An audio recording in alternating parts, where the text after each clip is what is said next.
Hey, Jason Scott, how are you, brother?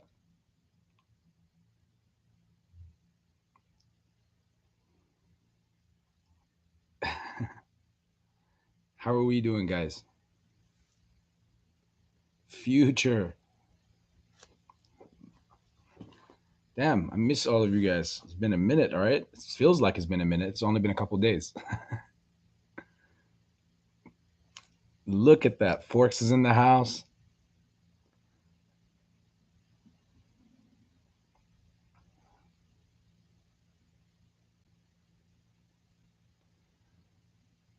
Peter. Okay, then. The whole gang is here.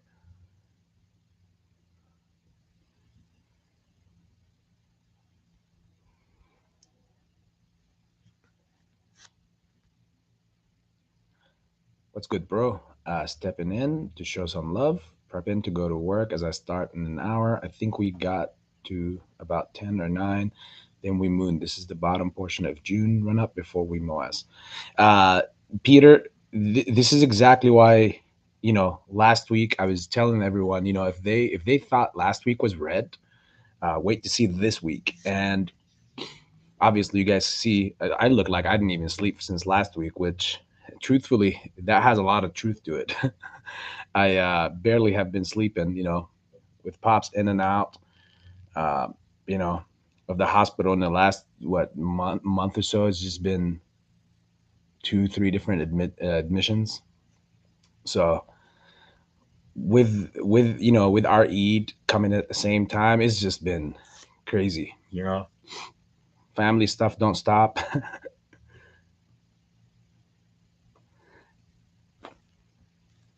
um, Wondering why we have such a weak future.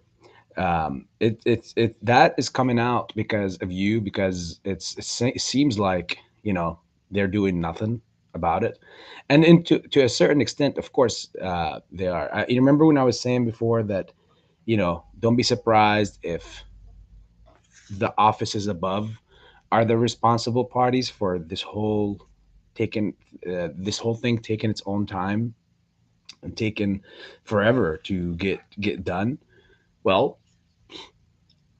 it seems like that's the only answer that is left now. There isn't there. I mean, there's no way that this have been it was able to take this long without the powers above clearing it or green lighting it to happen. Um, Simply because they want to make sure that they don't, um, get obliterated, similar to 2008, because we have the same setup, only much worse. Um, so they've been propping up the market. I mean, today is a great example. Do you guys really think, with everything down, that it makes any sense that the S&P 500 or the Nasdaq are somewhat in the green, just being leveled? Um, let's look at them. Yeah, the S&P 500 just now went in the red, but barely, less than a percent. The Nasdaq, same thing, and the Dow. Where are you? Yeah, the Dow is also down. Um, but clearly, with how everything else is down, it should be way more red than this. Um, you know, Plunge protection teams here and there, stuff like that.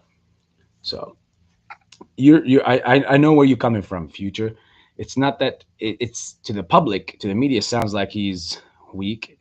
To reality, he's just trying to do what he's got to do to make sure. Obviously, even if it screws us over, um, you know, they got an agenda that they have to run by or play.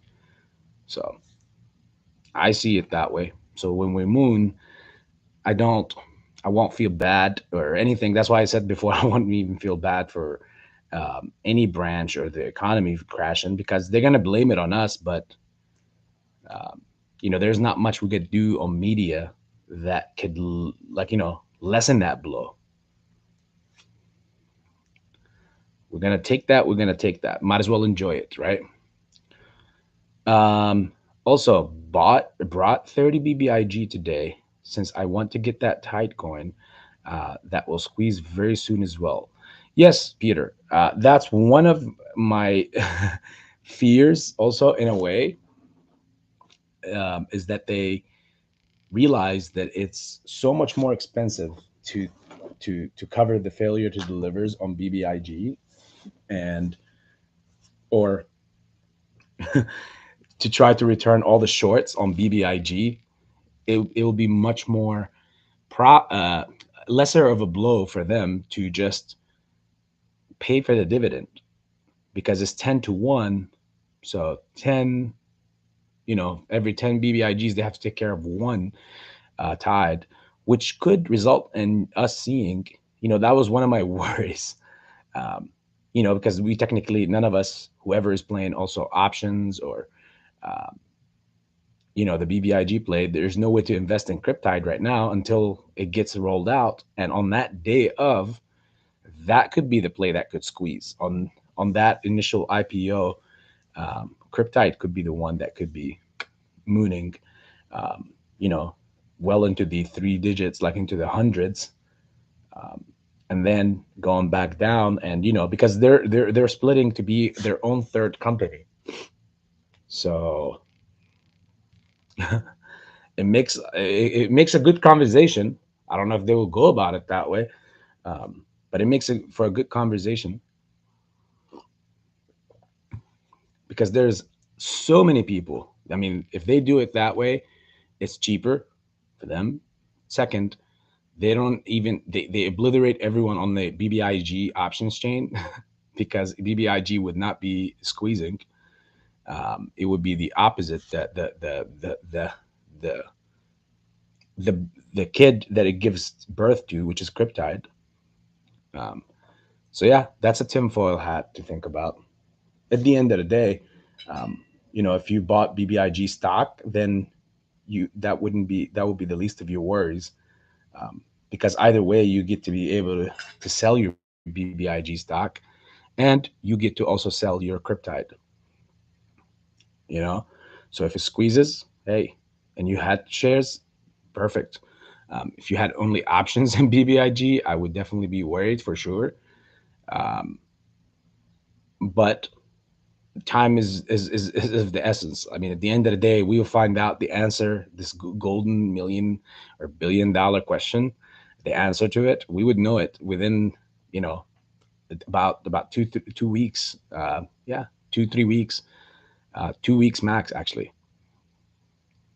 which is around the 28th. Something has to happen from now to the 18th. So from now till next week, something has to happen. I wouldn't rule it out if they do some kind of move at Friday right before close.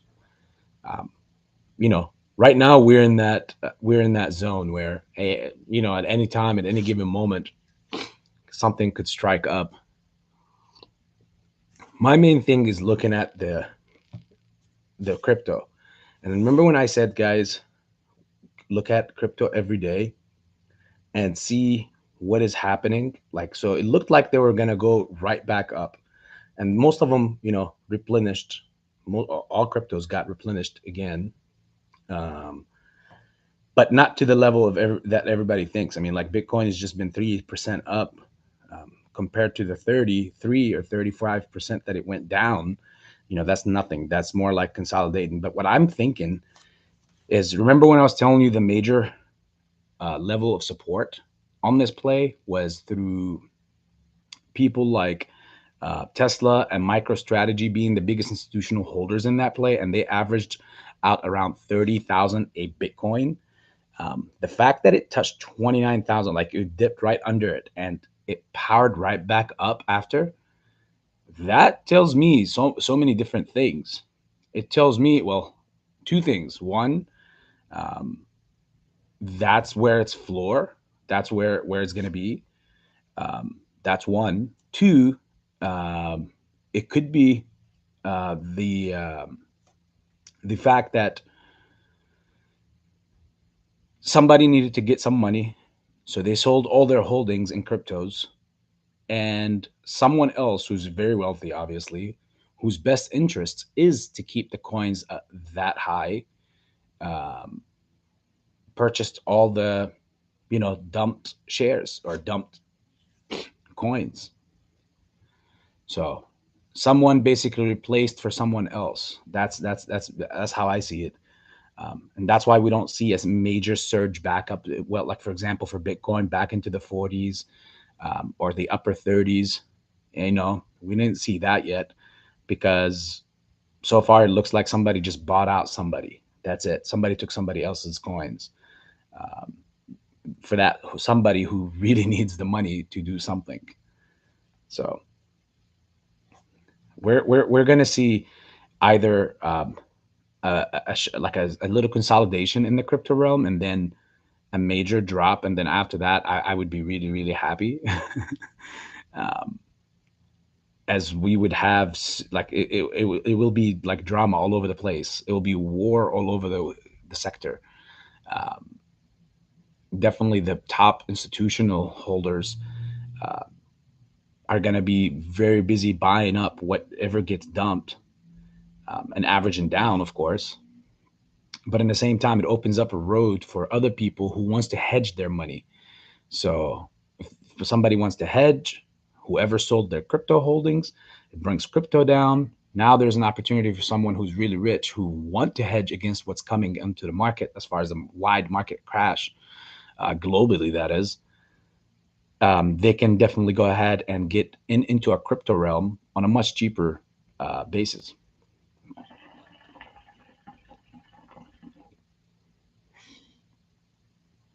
That's for everyone. Pabloco, how's it going, brother?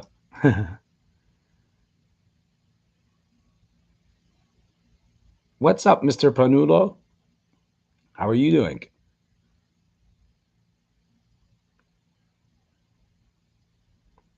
I'm hoping these plays start to get that beta effect from the rest of the market. Oh, it will. See, here's the thing.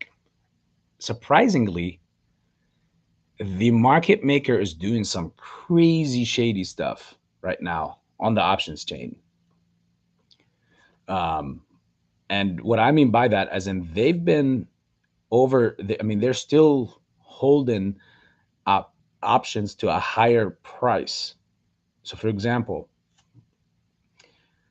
um, like some options that are being sold are sold at a higher valuation than what they really need to be selling um, as far as what their true value is on the market according to the ticker symbol price tag right now.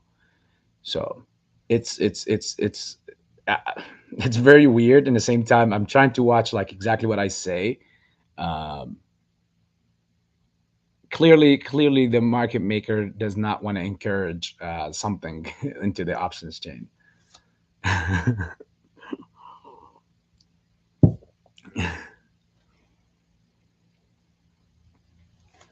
And looking here now,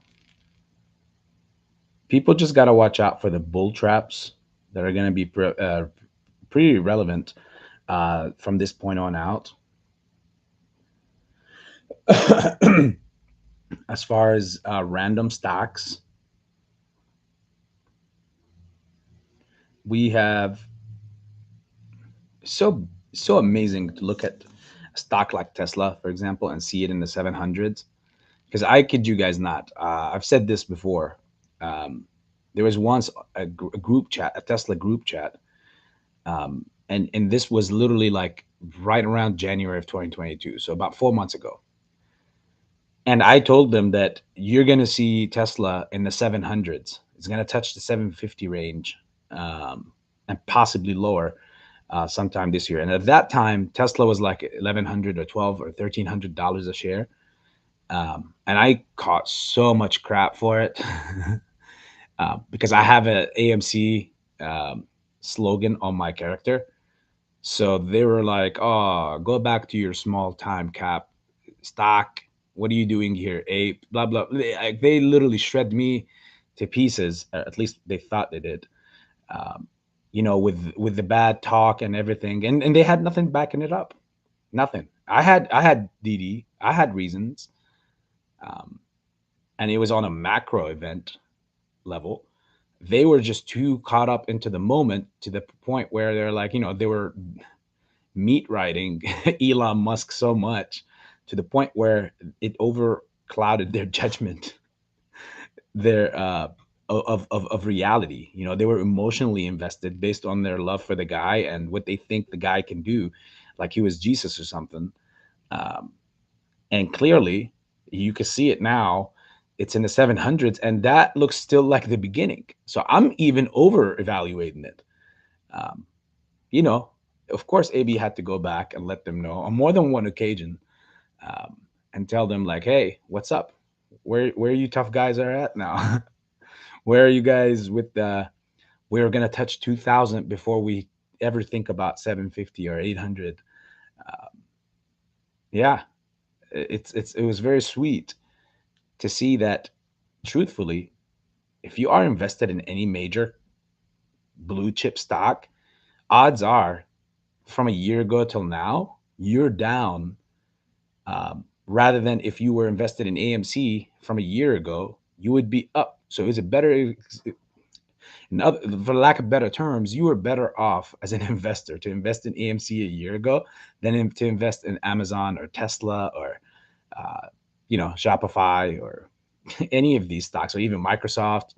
Um, AMC clearly shows better returns, at least until this point, even at its evaluation of $11 right now. Um, it's still much better than these other. We're still in the green versus the other ones. All the blue cap stocks or blue chip stocks, majority of them are all in like 50% down or more. Um, last week I read off many stocks and I showed you guys that an example.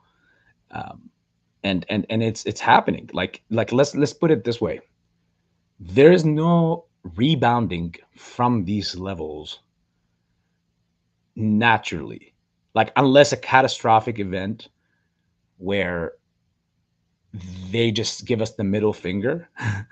And the likability of that happening is like slim to none, because they can't, it's too public, and they can't they can't just screw over millions and millions of people.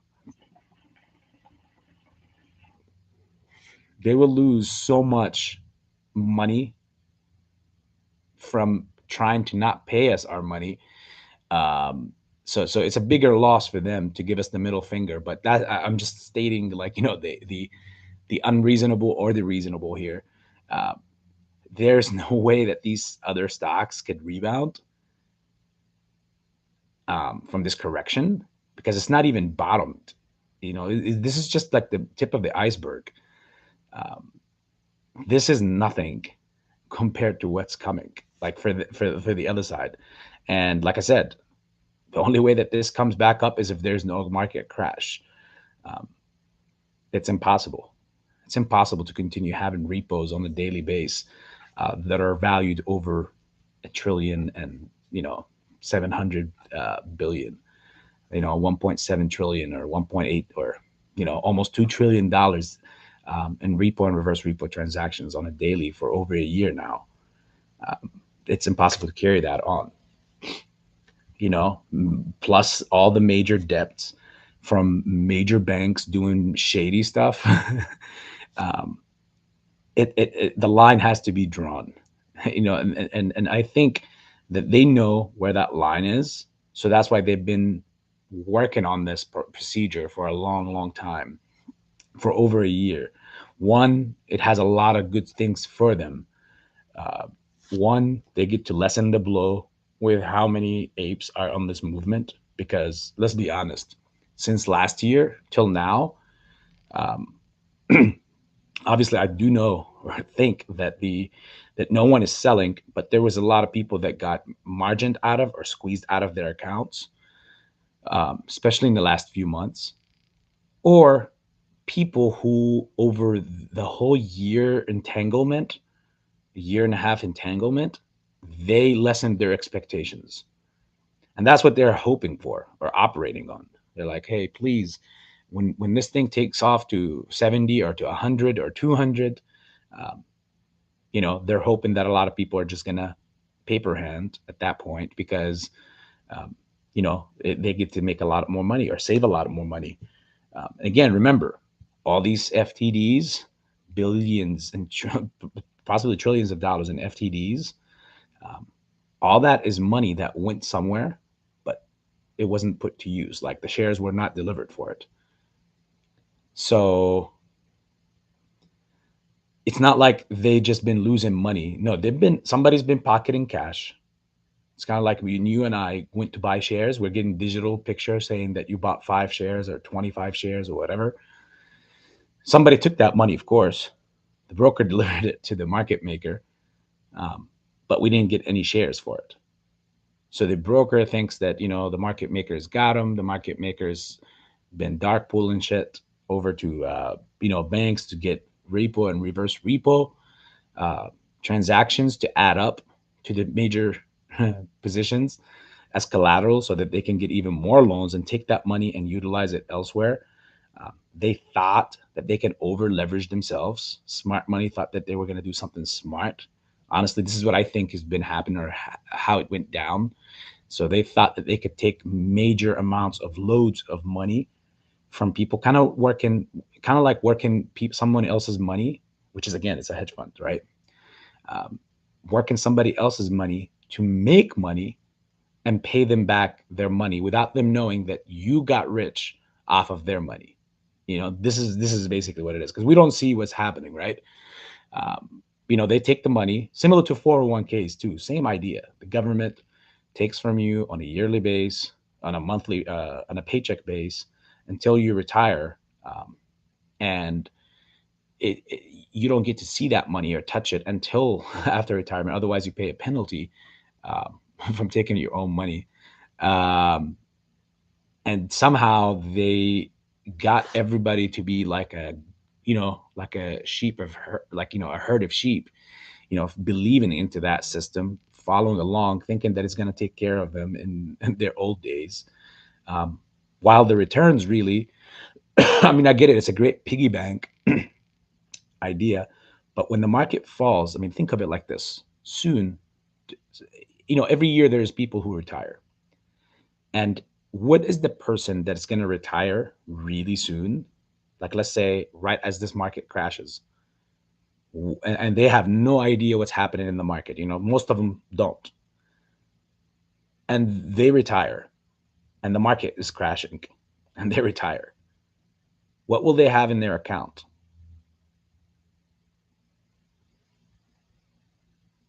Sack of shit. That's basically what they'll have.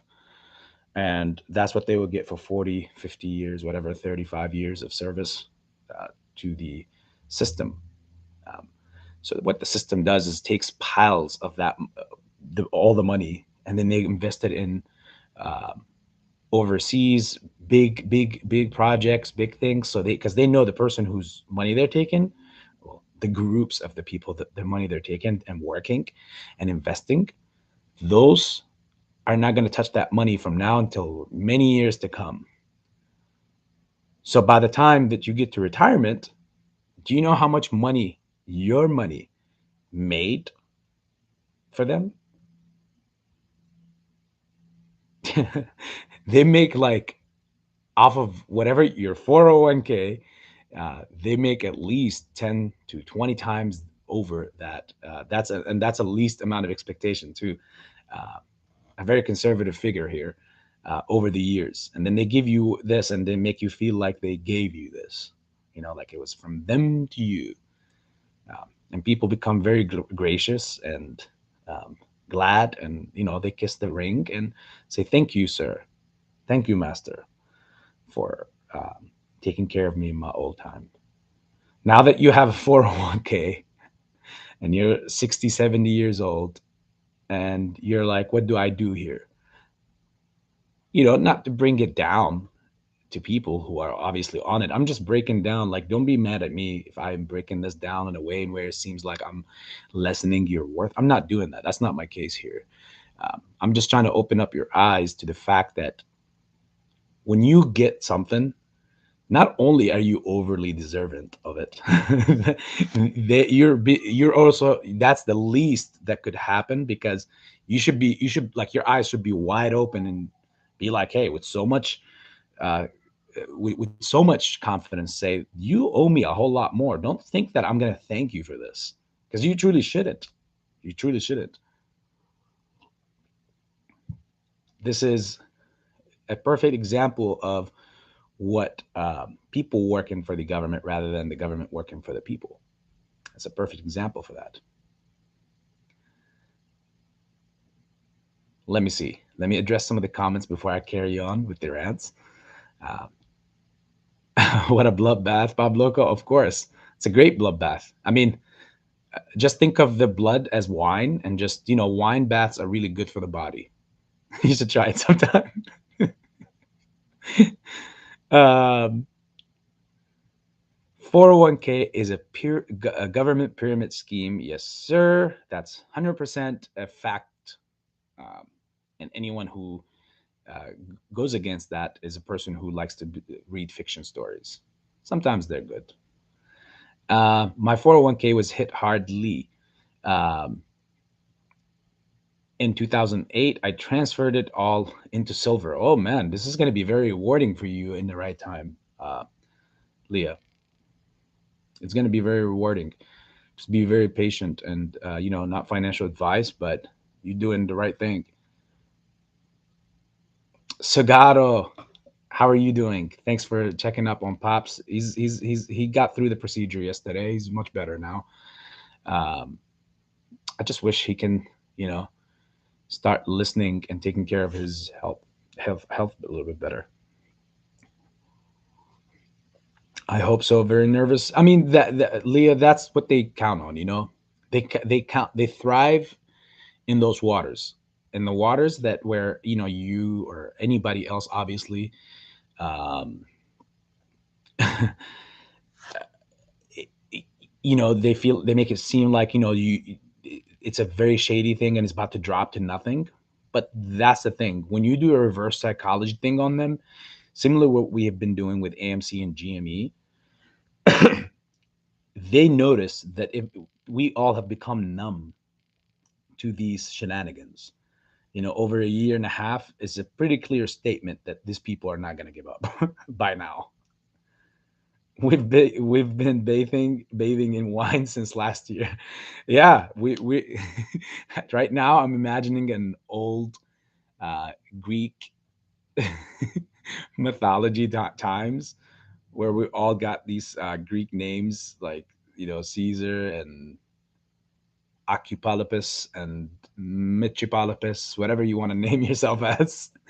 And we're all like just laying down. We got that little, and we're like all in wine pools.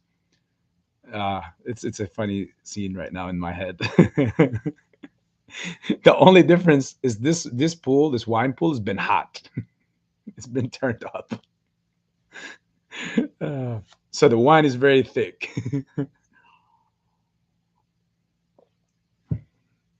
No worries, right? This is great. I mean, like I said, I've told you guys last week that, hey, if you think this was red last week, you haven't seen real red yet. And even until this point, we have not seen real red yet. Not for AMC and GME. I mean, that is going to come regardless. They're going to make it seem like we're all tied up into the same market, which sometimes this statement, when people say this statement, or sometimes even creators say this, it gets on my last nerve. It truly does. Let me take this puff before I make my case.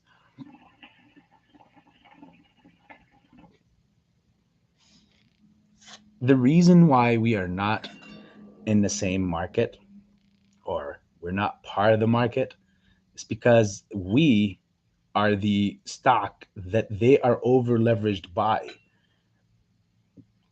Whether that's any meme stock or whether that's AMC or GME, we are they are over leveraged on our stocks. They're not just invested. Of course, they're invested in it, but they're also shorting it to oblivion. So, hey Dana.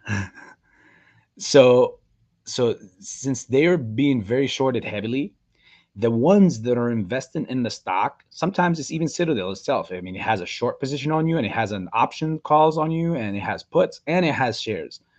So they're all different times. So when something fits in the picture, they apply that. So like if it's time for selling their puts, they'll sell them, make a profit, hold on to their calls, average down, sell up, or sometimes they could exercise those calls to buy more shares without making a big fuss on the market. That's how most institutions do it.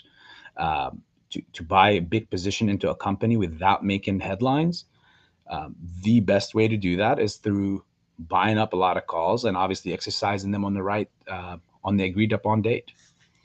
Um, and that way they hide it. They hide their position until it's like, oh, wow, so such and such, like 45 days, 2 months later, such and such has a position this big in this stock. That's what it gets to. But bottom line is, we are not in that same market. We're in the same market as far as how many people or who is invested and how many are selling their shares. But when it comes to why we're not away from the market or the opposite of the market, it's because we're over leveraged on. They got way more shorts. We are so heavily shorted to the point where no one is stupid enough to go ahead and short Amazon, you know, unless it's these times or they have insider trading info.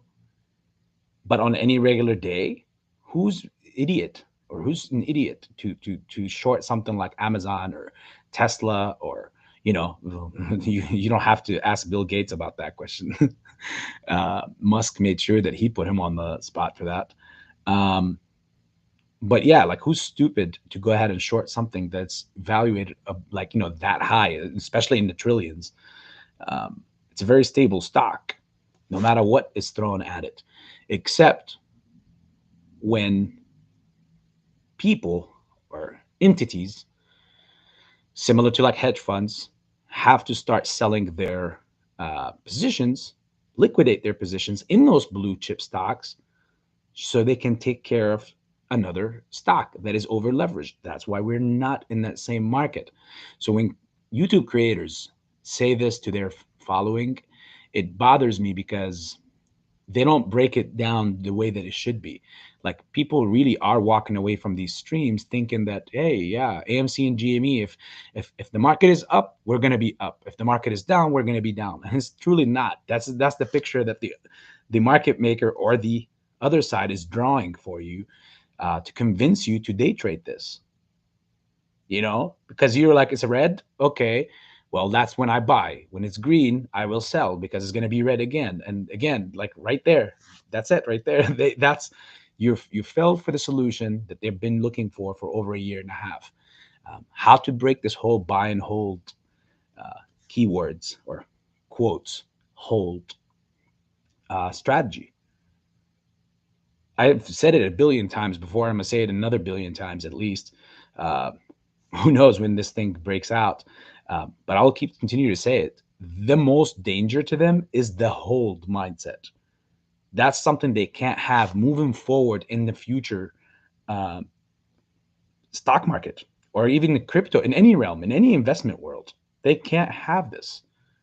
They cannot have the hold mindset because they know that all it takes, if this works and gets through the way that we anticipate and even beyond and more rewarding than what we even anticipate, they know that that's validating enough, not only for us but for the viewers, the people that are on the sidelines, the weak apes, I want to call it, that are afraid. They're kind of on in the middle.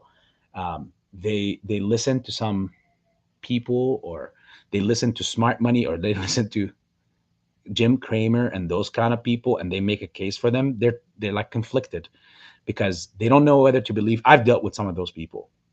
I had this friend who owned a lot of kiosks in malls throughout all of the US. Amazing guy. And he goes and does like a lot of uh, like Christian work, overseas in many different countries. Amazing guy. He does a lot of good work, right? But he's in the investment world too, and he tries to invest. So when I was talking to him and I was making the case for why AMC or GME are good. His first response was like, "Oh man, you're one of those," um, and it was more like a lessening event, like kind of like you're that small. Oh my God, you one of those? And I was like, why? You are one of those? So I replied to him with the same thing.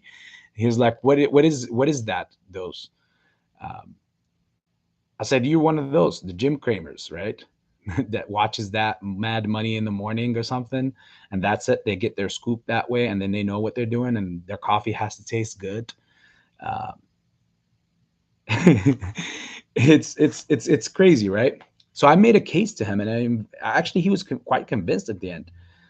Um, I told him that, hey, if you really dive deep down in this realm, this is why I was telling you guys that your true wealth in this play is more so of the experience and what you've gained from this, rather than um, the squeeze money that you're going to get. I mean, financially going to be very handsomely rewarded, but experience wise, you cannot get this kind of experience anywhere else like this, the way that we've been getting it.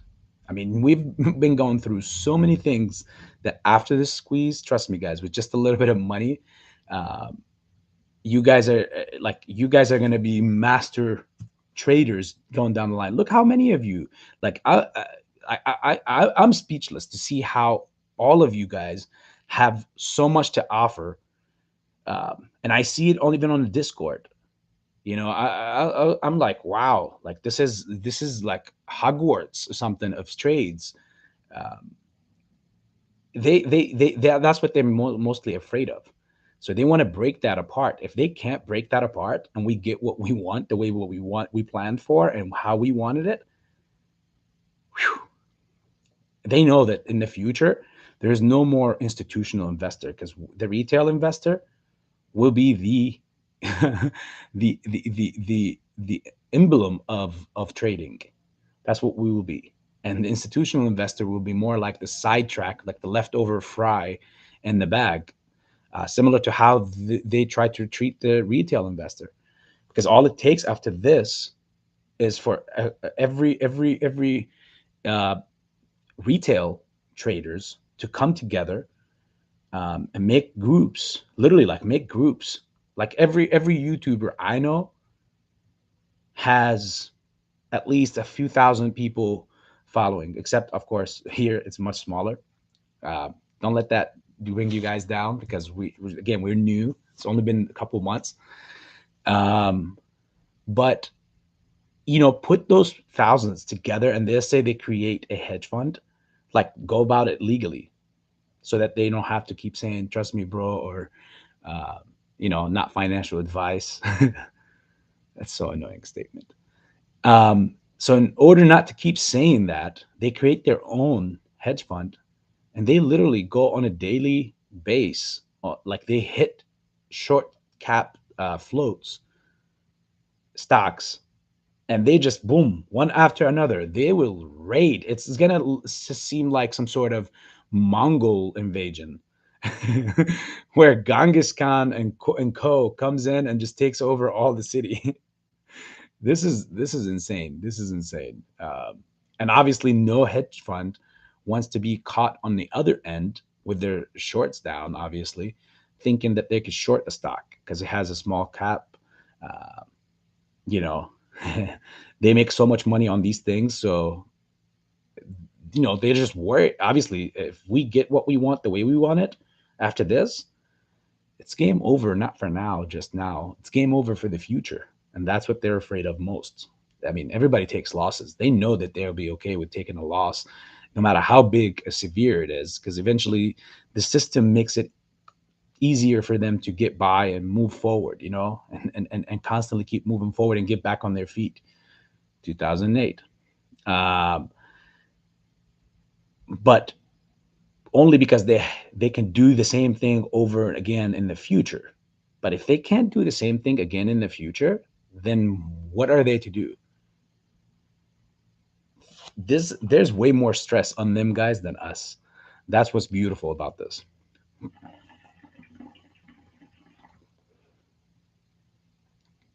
AMC, good or bad news? Always red. Don't expect any other color. Kim A. That's it's right now that's the case because that shows you like like how much no sense it makes. Oh, Angel, welcome to the chat. Long time no see, my friend. Um, so yeah, um, it's obviously makes no sense. Good news, bad news, we go down. Uh, any other stock, the slightest of the stupidest news that is somewhat positive makes their stock like moon go up hundreds of percents in one trading session. And you would wonder where the halts are and everything. We form bottom line is we form the most danger on the system, uh, you know financially, that is speaking, no matter how anybody wants to slice that pie. If anybody sees obviously something different here, that this is really a traded stock or a losing stock, they can come bring that up to me, and we can debate that. What is the reason for the price decrease when they know we will not sell? Well, there's a few of them, Angel. One, um, what does not work on you works on someone else. And what I mean by that is there are people out there who, you know, would just be like, hey, I can't, this is my limit. This thing is going to drop back into the eights or something. I'm going to sell out and buy back at the eight. There are, I understand you guys, majority of you, if not all of you, don't think like this. You know that I hate those ideas or the people who think like this. But again, to each their own. But there are a lot of those people out there. Um, Now, whether they're going to get lucky enough to be able to get back in or not, that's a completely different situation. But that's just one of the answers to the question that you asked. The second one, um, it's much easier for them to cover there than to get margined in the higher stratospheres, and it gets a whole lot messier there and uncontrollable. So at least from here, they can. I'm gonna leave the door open to the idea that they can easily approach institutional investors and buy them out with signed, you know, affidavits like, hey, don't you're not allowed to go back out there into the public and say that, hey, such and such bought me my AMC shares from me, and um, they bought them for this amount, an agreed upon price. Uh, that could be obviously much higher than the range that it's at now. Because at the end of the day, they need the shares to cover, right? Uh, Now that the stock is at this price, the institution will think of it, well, I've been lending this share over a year and a half, these shares, and I made so much premium off of them, so much money, that they've already made their initial investment on this stock like 3-4 times already, just from lending the shares out on a on the weekly or monthly basis. So now, hey, if I get an extra sell for even more than what I purchased the stocks for, even if they bought them in the $40 range, and a given hedge fund approaches and says, hey, guess what? This is what we agreed upon in the beginning of this movement. How about you sell these shares to me for $70 a share? You know, um, that's something that they could do. But if this thing rips to the 80s and the 90s, and then people get margin called in that range, there's no controlling at that point. Doesn't matter who they approach to sell. Uh, they can they can approach the institutional investors, and the institutional investors, they're like sharks themselves. They're like, okay, well, if my stock right now is at 90, and the apes are not selling, I know they're the ones who are hold to the moon, because institutions are not doing that. Uh, but at least they use that to their advantage. So they go ahead and take, tell the hedge funds that, guess what? I want at least $200-300 per stock, because that's where this stock is going really soon, in less than probably in one trading session. That's when we get to that point. Um, who stands to lose more here? The person or the institute that is holding the stock, or the institute or the hedge fund that is trying to purchase these so they could cover their position? Clearly, The one that with the upside is the one that bought the stock, because right now it holds the power. I sell my shares when I need them, but they're even working off of a position of power because they know that the other side, which is us, is not selling for these low numbers. So the institutions are the happiest individual in this whole thing saga, because they know that they're good in any outcome. They've already made their initial investments in the past year and a half via lending out the shares. So it's a win-win situation for them at this point. There's no way that they can come out losing because they already made their money plus. Um, Now it's all upside for them. So why would like, again, back to your question, the price decrease? Well, because there is also other situations. There's like a third here. Here's a third question answer. There's other institutes that are not shorting AMC, but the fact that they are in the market, they're invested in other stocks in the market, like Amazon's going down, blue chip stocks going down. They're getting like hedged in their own positions. So they have to liquidate. I mean, again, last week I saw Credit Suisse um, have liquidated 550,000 or 500,000 plus AMC shares. Are they one of the shorters of AMC? I don't think so. But why would they do that? Clearly, people need money. When the entire market is down, that's why you see, to a certain extent, we're in the same market, because some people that have nothing to do with the shorting part or whatever, they still hold AMC shares, and they need to do some liquidation. I mean, according to their situation, right? They would need to do some liquidation so that they can continue to survive and pay the bills until something comes up, whether it's the government bailing them out, uh, or they end up closing, or some of their stocks rebound and they get wealthy again, and then they reorganize everything. So that's, to that sense, that's the only way that we're connected to the market. Other than that, we're in a completely different room, completely different stratosphere than the market. We are not within the market. Trust me, guys. We are a small, we're a drop within a the river of the market that is dropping somewhere else. It's not dropping into the same reservoir as the rest of the market. Not everybody who holds AMC can continue to hold. Just the same idea. And by the way, just the same idea as the retail investor. People who invested in AMC, there were some that invested over a year and a half ago, but they couldn't carry the load until now. They had to lessen some of their shares over the holidays so that they can pay some bills or buy some holiday gifts for their families and all that stuff. So everybody's different. And same thing with the institutional side. They are exactly the same. They're not all with the same capabilities. Some much higher than some others. Um, so yeah, there's a lot of answers to that question, uh, uh, Angel. But those are some of the most relevant ones to it. Hopefully that answers majority of the question, Angel. Hey B, do you think when the market really starts tanking, the big caps will fall harder than the small caps? Right now, it's the opposite. Well, it's not the big caps that will fall more or harder than the small caps. That's not my personal point.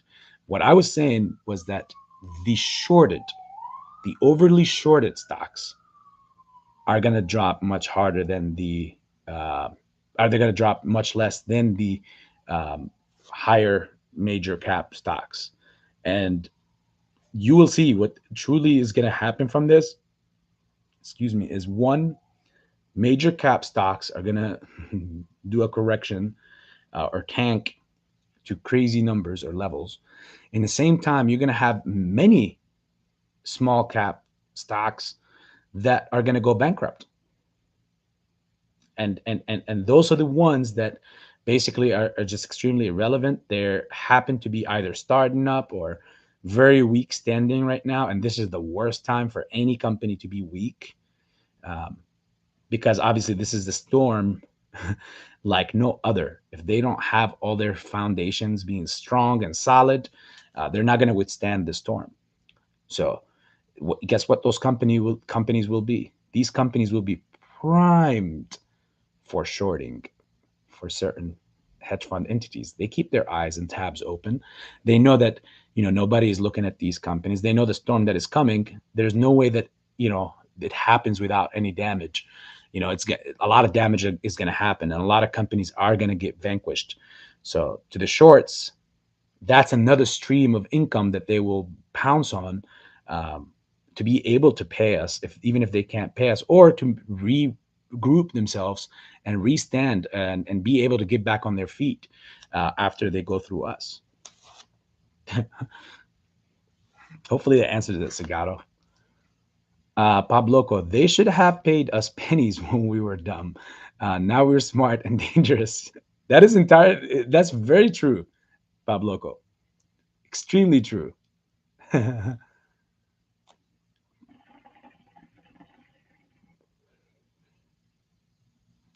Small family, closer relation. Yes, Kim, that's very heartwarming. Thank you. I know lots of us are paying less long-term capital taxes longer this drags on. See, there you go. Like, if everyone was to think like you, Kim, uh, and with that mantra of looking at the positives rather than looking at the negatives that we're going through in this play, this whole thing would be so much smoother. Um, Not saying that it's not smooth. Obviously, it's been a bumpy ride, but it'll be so much smoother because at the end of the day, the final destination is one. Um, and that's their final destination. The other side, not us. Love that movie. Frankie Muhammad, what's up, my brother? How are you doing? Lou said they are pushing the price down to a number so that they can to cover. How far do you think they'll drive it down? I've said before, any of the red happened, brother, and most of the subscribers here know this. Weeks ago, well, one, I've started laying out some cryptic messages, uh, and in the same time, um, right after that, a day after the cryptic message, in fact, that's when all the mania and the frenzy started happening on the market, and people started, creators started coming out saying, "Oh yeah, this is it," and whatever, blah blah blah. Um, but it was just reporting. Again, moving along. One of Lou's, like you said, Frankie, in this question, one of Lou's theory that they're bringing it down so that they could cover. Um, it's. I mean, it's a possibility, but it doesn't make sense in the same time. And here's why. What are they going to cover with what? Do you see the dilemma that we're in? A lot of people understand this situation that we're in, but at some point, I feel like they back out and block the noise for some reason. I don't know why. It's weird. What are they going to cover? What at what price with what? What real shares are out there to cover what with what? No matter how we skin this bad boy, guys, there has to be a lot of FTD covering. I don't see it happening in a way in where that's where they cover at. I'll be honest with you guys. I see it in where, and I've made this comment on your channel, Mohammed, as well on one of your questions.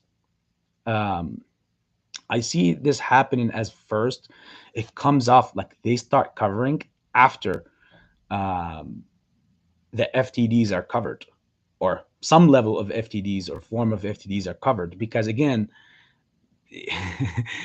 even who's to say that everything right now that is out there is not completely synthetic crap? And I actually, I'm more leaning toward that than the shares that are floating out there are real shares. Oh, again, over a year and a half. Um, I know a majority of the people are holding the stock. Some are day trading it, but that's not enough to keep it moving for a year and a half of constantly, almost on a daily basis, having more buy orders than sell orders, which means it's been so many months. And I believe Lou himself said this, right?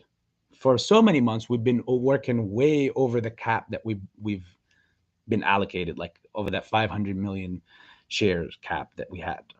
So it's been over almost a year that we've already repurchased this float many times over. So he says that, but at the same time, he goes back on his own statement. I don't know if he mentally realizes this, um, but or if he understands the process in general, because by going down so that they could cover there, what are they covering with? They're covering with the synthetics that are floating around. Who's selling them? Who's going to sell at $8, for example, or $7, so that they could go ahead and cover? What are they covering it with? Again, that's the question that that when creators come out and say that this is dropping so that it can be a covering point for, with what? Who's selling at that point so that they could cover at that point? I mean, again, to cover, they need to buy shares. Who's selling millions of shares around 7 or 8 or $9? And with a question I had earlier, how low do you think was it? Um, oh, and it's Mohammed. You were the same person that asked how far. On my analysis, I've seen it, like I've given out 3 levels. One was 12, and I was like, if that gets broken, then there's I remember it was I think it was like 10 something, 1081 is the next stop. And then the third and final, and the one that I don't see happening at all, but yeah, anything is possible, is 860, 859, 860. I don't see anything less than that. Again, I just think that all this time has just been nothing but mind games. It's twisted games that they've been playing. And they know that we've been overthinking sometimes on things, to the point where they get you to the level of confusion. Don't overcomplicate yourselves, guys. I'll just make it that simple for all of you. They have to cover, and to cover, they need to purchase shares. And if it's not us, it has to be institutions. So if they have a pre-standing agreement with institutions, which is illegal, but again, we live in a system where illegal is legal, depending on who does the legal or the illegal. So unless they had a dated or pre-contracted upon time and contract where, hey, I am such and such institute, will sell my shares to this company, whether via dark pool or not, uh, so that they can cover at this price. One, you will ask yourself the question is, why would an institute sell its position for a loss? Well, it could be that they have made their money over the past year and a half, all on lending out their shares. They had this agreement a while ago. It was just a scheme that they did from over a year and a half ago when this whole thing first started. And they said, that, hey, when the time is right, I'm going to come back, knock at your door, and expect you to give me this, because they're the only other side that holds whatever, not synthetic, like real shares. And even when it comes down to the synthetics, like that's why I said, like, FTDs have to be covered at some point or to a certain extent. Um, Otherwise, the float will never max out, or like it will never zero out. It's always going to be completely overbought. What are they going to do with them? A lot of FTDs are people that are holding on to them that they never got those shares. So when the squeeze happens and people have to sell, that automatically becomes an automatic situation where they're covering the FTD by buying it back at whatever price. It could be that it was an FTD that was sold. Obviously, it's a share that is sold that was never covered or delivered. So since it's not a shorted stock, it's just a stock that is a phantom stock. They're basically, what they're going to do is they at some point took $10 or $15, whatever that person bought that share for. They bought that. They took $17 from someone. if that was the share that was purchased at $17, they took $17 from someone, and if that someone was smart enough to wait and be patient, they're going to possibly make that 17 turn into 4 digits, um, just for $17 that they lent out to these people, because that's the way they see it, as they took your $17 just to go make some investments of their own. And as far as you're concerned, you have your $17 registered on a screen in front of you digitally. You don't know what really went with the money. um, and at the same time, it's not going towards the stock. That's why the capitalization of AMC has been this low. Obviously, companies hurt a lot from failure to delivers and from this naked shorting crap. Why? Because AMC itself, when it loses capitalization, means each share is less, which means even the executives, instead of selling for a higher valuation, they're selling for less. So the companies themselves hurt from what these institutes are doing, which is why it made no sense for me, and I always said this, to why the board of AMC is so far behind and do some of the things that they do. It makes no sense. We got these guys completely trapped to the wall. Um, the only answer to it is insiders. You know, that is, whether again, this is my opinion. Hope whether you see the eye to eye with that opinion, that's you or me. At the end of the day, it's the same thing. We're both on the same side here. Um, but that's how I see that board. So as far as them bringing it down so that they could cover down there, unless there's a institutional agreement between them, these hedge funds, these shorting hedge funds with these institutes that will sell them shares at that price, then I don't see that happening. It makes no sense. Who's selling? Who's going to sell at $8 or $9 or $10? Who's going to sell at 20? I know, like, okay, so I'm going to speak about my mind. And I know I might speak a lot of your minds, but again, so that we won't make financial advice here and sue ourselves, I'm going to speak my personal mind. You think I waited over 2 years now since I got into this play? Well, by September, it'll be 2 years exactly. Do you think I waited this long so that I could sell my shares for 20 or 30 or 40 or 50 or 60 or even $70?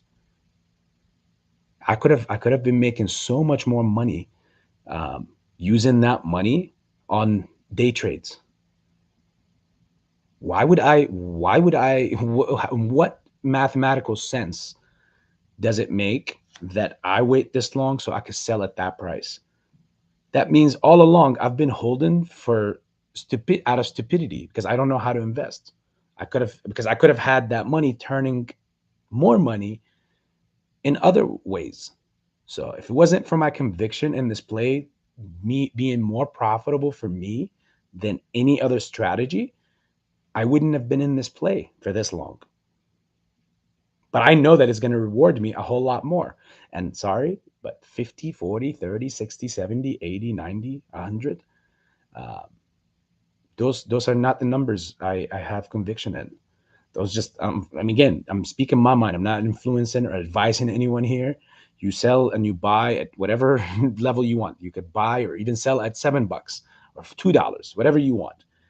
But this is AB's statement here, speaking for AB, no one else. Uh, so yeah, you want to take my money, park me on the side, and go and work my money to your own interests. That's what these hedge funds have been doing, and the market makers and the brokers have been doing. So you can gain more money on my behalf, and I don't see any of it, and I have to deal with all the crap you throw me to the side with. Yeah, okay, that's fine. I'll be patient. But when it's time for me, to come back to collect, I'm not, there's no throwing on the side here. Uh, at best, their side will be thrown on the side like garage sale equipment, with all their furniture and all their hedge fund equipment and everything. Sorry if it took so long, but I had to break that down like this, guys. Um, unless they have an exact, like literally Muhammad, again, if they don't have an agreement with any other institute to sell them shares at that low range, then it's not going to go down like this. The opposite will happen. A big level or a big amount of FTDs will be covered, taking the price up to a ludicrous zone, like 60, 70, 80, 90, something like that.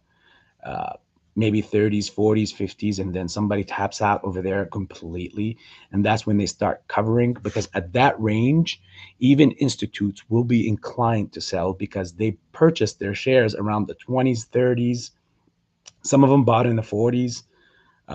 So when the share price comes up to the $50, $60 range, most of these companies will be inclined, at least, even because they've been lending out shares throughout a whole year and a half. So at that range, they will be excited on selling their shares for the hedge funds to cover, which means I can't say what it means, which means that right there, it makes much more sense than, um, obviously at the point of the rise, it's going to start from somewhere and it's going to start from the bottom, right? I guarantee you, so many creators are going to come out within a matter of a couple weeks at the most. Here, take my prediction here. Are going to start saying that, oh, this happened because somebody has covered. Rumor on the street has it as somebody is covering in the background, and it's not your mother. This is take my prediction, okay? From now until the next 2 weeks, and that's going to explain why the rise in a price, but it's not fundamental. I have your answer to that prediction right away from now. The true story is that, but they're not going to televise this, of course, or air that out. FTDs will get covered, certain amount. If not, if they cover all, then wow, uh, the world or the Lord has a lot more good things for us than what we anticipate. Because if billions of shares or FTDs get delivered, then Al from Boston's scenario about, you know, the crazy prices would make a good case at that point. Um, but obviously, I don't see them delivering all the FTDs. I mean, again, it's that by itself is a squeeze on its own. The amount of FTDs to cover, that's a squeeze on its own. When all those go into this price, like they go into the company's evaluation, that kicks the price of the stock to unimaginary levels. Um, and that right there would also be accompanied with FOMO, minus any short covering would be a squeeze on its own. Imagine with shorts have to cover the unimagined naked shorting and the amount of shorts that are on this play. Yeah. Again, I might be correct, I might be wrong. Hopefully that makes a case. I'm just making my case here, guys. AB is not a follow me, follow you kind of person. I follow the truth, and I want to be with what makes sense. I'm not gonna just give you some story that hypes your, senses up and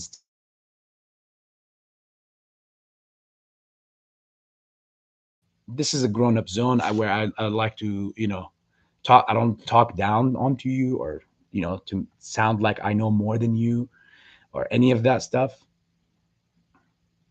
Ooh, my connection is getting bad. I must be bothering some people.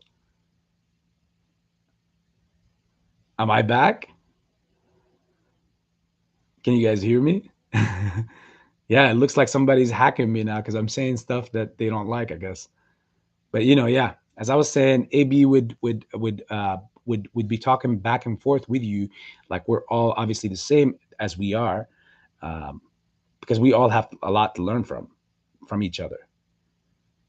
So you don't need me as a person, as a Superman or as a Batman or whatnot, uh, because I'm learning from you as you're learning from me, and we put the two together, and then we get a third and a fourth. And as this community obviously is growing, and all the beautiful people in this community, as family, as one family, we can come up with one very highly educated decision on any matter here spoken.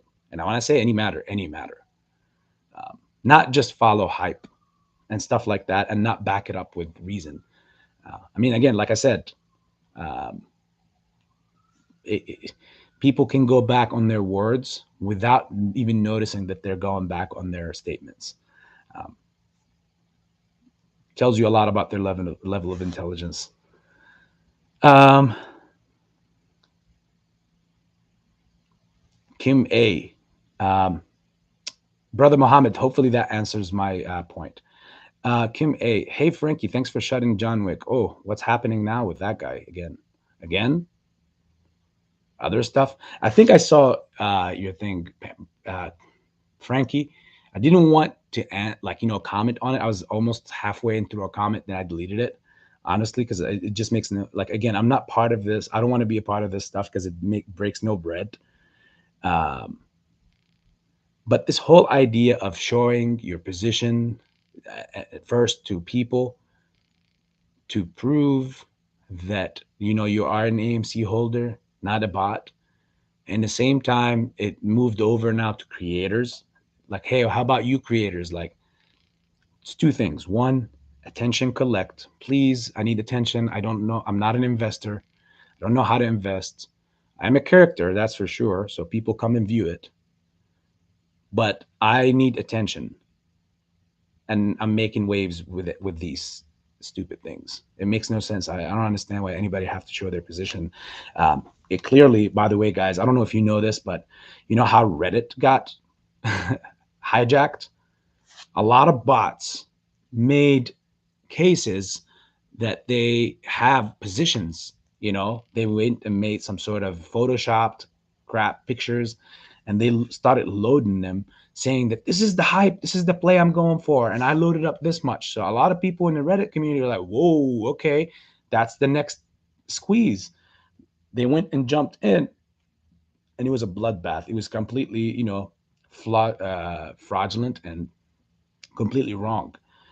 Um, So I don't get what showing a position, whether it's one of the investors or the YouTube creators, what will that verify? How can you like even if I was dumb enough to send my position over and say, oh, hey, this is the such and such challenge, and I have these many shares X, Y, Z, and how could you verify it's not photoshopped, right? I already feel like I'm like as I'm talking, I feel like I'm already wasting enough time talking about this stupidity. But again, I don't, brother Muhammad, you don't have to, um, and for all of you guys, you do not have to show anything to anyone. Doesn't matter who they are and what is about. It's so idiotic. It's so idiotic to listen to stuff like this. Um, Again, how about being a creator? You have to. That's the point of being a YouTube creator. You're creating things like you're creating a content for people to view, right? Well, in the realm that we're in, it's all about beneficial information, educational information. Whether it's from obviously, if I'm opening this channel, I'm not only popping up here like, hey guys, come see this guy with a cap on, and yeah, we'll go from there and see where the conversation takes us. That's not what it is about. We address what we need to address, that you all came here for. I know it's not just mainly for me. It's for the information for you, that we can all gather amongst ourselves, that you could benefit or walk away from this stream or any of them, and at the same time walk away, and then come back and give your own input to others as well as a community. Um, but then we can go about where the conversation takes us after we address the important work or the important stuff. But if all my content was about stuff irrelevant to the squeeze, if it's irrelevant stuff, I don't get why there's a lot of following to that kind of stuff. Again, to everything, there's its own crowd and its own people. So, yeah, let's see. Where am I at? Just listen to Pantheon live stream from last night. His timeline with true factual time frames, details, and the price dropping gets me excited. Yes, Whimsy Chick, you should be very excited. Again, check the community tab that I have, you know, on the YouTube channel, and see. There is some messages in there. Some of them are cryptic, as KJW likes to name them, and like I said, just look at them and maybe you walk away with something.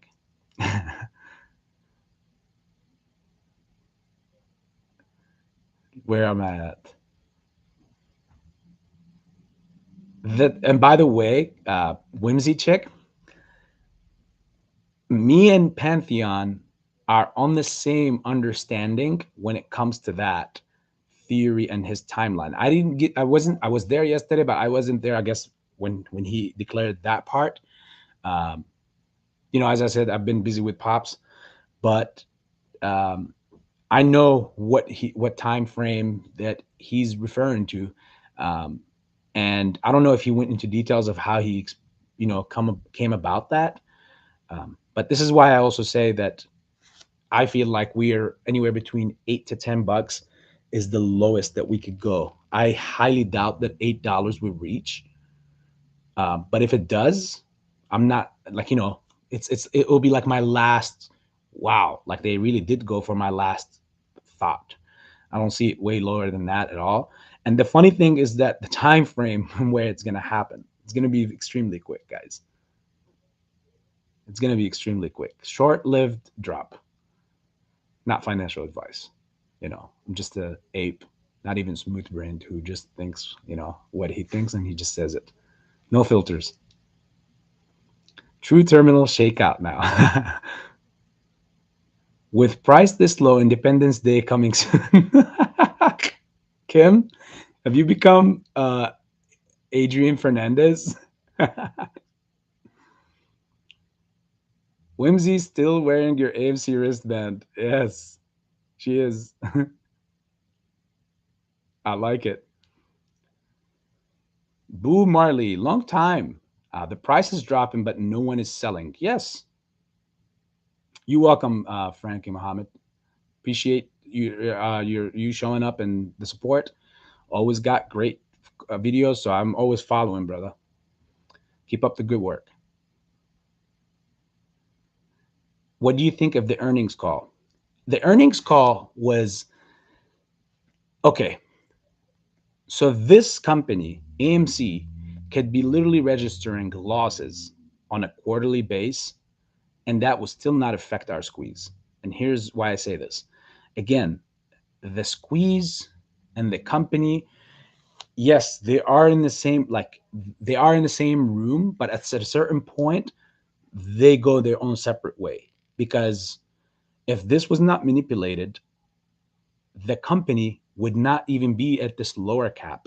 We would have already, like, the billions of dollars, if not the trillions of dollars that we have pumped into the company and held in it, that adds up to its cap, like, to the market cap of that stock of AMC, which means the stock naturally should be so much higher than where it's at right now.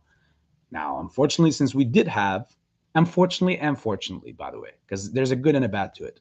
Unfortunately, since we did have those, uh, manipulative, naked shorting and all that other synthetics and the FTDs and all that stuff happening, that's why we're at the price target that we're at now.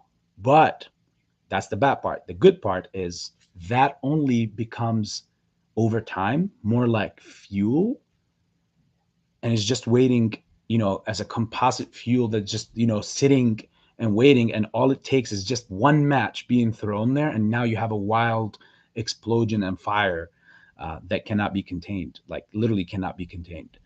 Um, it's just suppressing it so much. Eventually, um, a spark comes, no matter what. So that right there is, where we heading, my friends. I think the earnings were great, so it's even better for us. It's more um, indicative that we are, like, the company is solid itself. Even if the squeeze was to happen today, and we all move on and whatnot, the company is in great standings, and it's showing that through the earnings.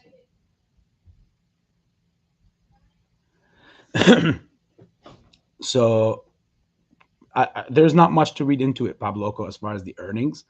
It showed great. I know he talked about at some point at the end, he always leaves us with something per every earning. He said something about, I know your frustration with the FTDs and all that stuff and everything. And when the time is right, we'll pounce. Well, no shit. I don't doubt it. Of course, you're going to pounce. I expect the DOJ to pounce. I expect the SEC to pounce. Remember what I was telling you guys? When it's time, every major figure is going to come out and say, finally, we did this and we had to do it like this so that we can get it done. And so many people are going to bite onto it and say, yes, thank you, Adam Aaron. Thank you, DOJ. Thank you, Gary Gensler. You guys saved us. Um, realistically, clearly, a year and a half plus waiting in a manipulative world, it does not take that long for somebody to say, stop, this is wrong. Just saying. If I am if I'm outside and I witness somebody bullying someone, I'm not gonna wait a year and a half to step in. If I'm gonna step in, or if I'm planning on stepping in, right? So are you. If you see something wrong and you want to change it, are you gonna wait? Especially if you know you got the power to do it, and also especially when you know that it's 100% very relevant and everybody sees it. I mean, it stinks so bad that people can smell it out overseas. So yeah, of course, I don't. In fact, I 100% believe that when we moon, every entity is going to come out and say, we found this and we did this. And it's like, wow, for a year and a half, you couldn't find anything. And now, on this time, you find it because it's done, it's finished story. Now you're trying to at least come out on the winning end and be on that side because you know life is moving on. AB is not going to be falling for it. I don't give a shit. I'm not going to hold any grudge on anyone. I just call it as it is. I know all these individuals are doing. I have a good idea in my brain on who's on my side and who's not. I'm not kissing anybody's hands. I'm not licking anybody's ring off or whatnot.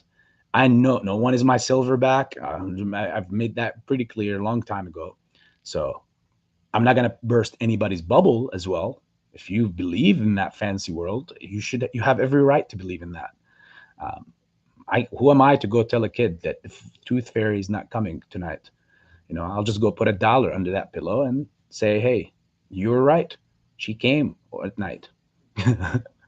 um, everybody has to believe whatever they want. I just know that these sides are not on our side. All these people, all these individuals, they're not on our side. If they were, this would have been over with a long, long, long, long time ago, guys. We would not be here at this point. I believe hedge funds, or did I miss? Yes. I believe hedge fund and brokerage are trying to make the problem so bad that the feds don't have any choice but to bail them out, or we won't have an economy. Ryan, I believe that that's what they're doing. Here's the thing: the government has been going about it in a different way. So what they have been doing in the previous years is like in 2008, it snuck up on them and they were just faced. This time, they knew it was coming, so they decided to act ahead. And what do I mean by act ahead? As in, they started these repo and reverse repo transactions in where they're bailing them out on a daily base. So kind of like having the market connected straight instead of being on Wi-Fi, it's connected straight to the Ethernet cable. And you know that's so outdated. Can it stay like that forever? Of course not. They know what's up. Did they make enough money? I mean, their hope for all this year and a half was to make enough money out there. That's why the government was bailing them out, giving them money so they could take that money, make some money, put it onto the side. So eventually, they can, when time is right, they can pay for this thing without having to screw up everything. And the government does not have to come and bail them out more. because they know that the people and the majority of the public are going to come down hard on them.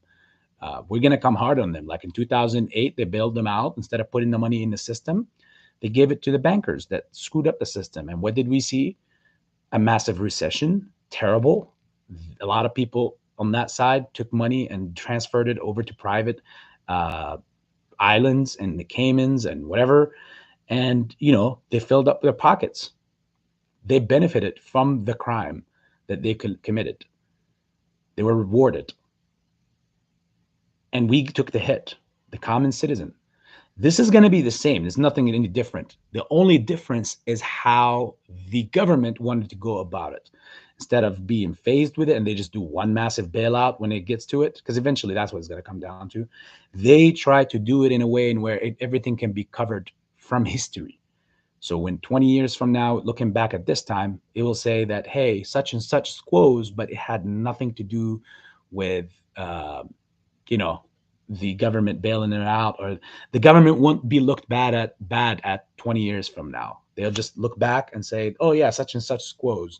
And these hedge funds they got squozed out of their positions and they paid for it. Well, how did they get the money? Where are they going to get the money from? Are they going to get it from a massive Fed bailout? Well, that's possibly what that repo and reverse repo is for, right? I mean, how do they get 2 trillion almost, if not at some point it's going to be 2 trillion in repo and reverse repo operations in one single transaction day, in one day? How do they get to that point? I'm not asking you guys the question. I'm just trying to make a question that will be answered, how do they get to that point with that massive? What is being held as collateral that is equivalent to that much? That's the question you guys have to ask yourself. What is being traded or given as collateral to be given that much? Because, okay, I'll give you guys a little scoop. The repo and reverse repo up till last April of 2021, the highs for it was in 200 billion a day. And that was like high over its normal. To see it skyrocket over what, 10x, 15x, almost, sorry, to be more specific here, 7x, almost 10. To see it go up that much, what is being held as collateral? What are they offering? All their positions, the whole entire market, to get that much? We're talking about almost $2 trillion, guys. So maybe the government just changed how it was going to go about it so that it wouldn't be like a big bailout. When the time is right, it's just going to be so smooth. Money is going to be paid out. It's going to get to it. Things are going to do what they're going to do. I mean, again, over a year and a half of not taking people's money, not delivering on it. What are they doing with that money? Pumping and dumping stocks. You guys have been part of some of those pump and dumps. A lot of pump and dumps. You see it on a daily basis. Random stock that makes no sense, has nothing to do with nothing. They just pump it up with some stupid media article saying it's discovered this stock or this company, biopharmaceutical company, discovered the treatment or got FDA clearing for colon cancer,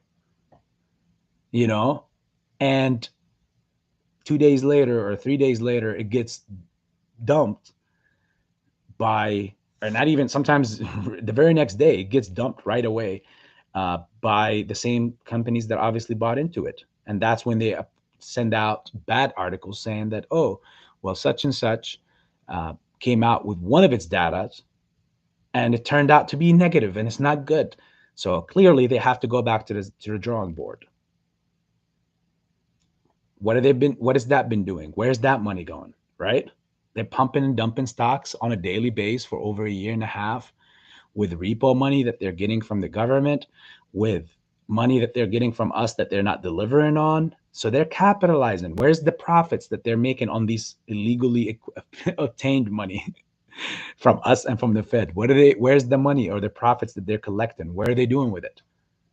Those are the questions you got to ask yourself. There's only two options to that.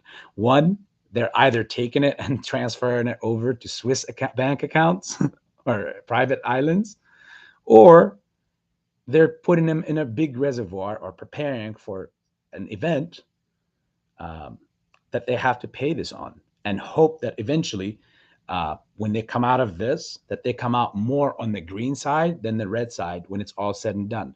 Some of them that is not on that same ideology, or some hedge funds that are not in that same club with these big boys, um, will be vanquished. Simple as that. That's it.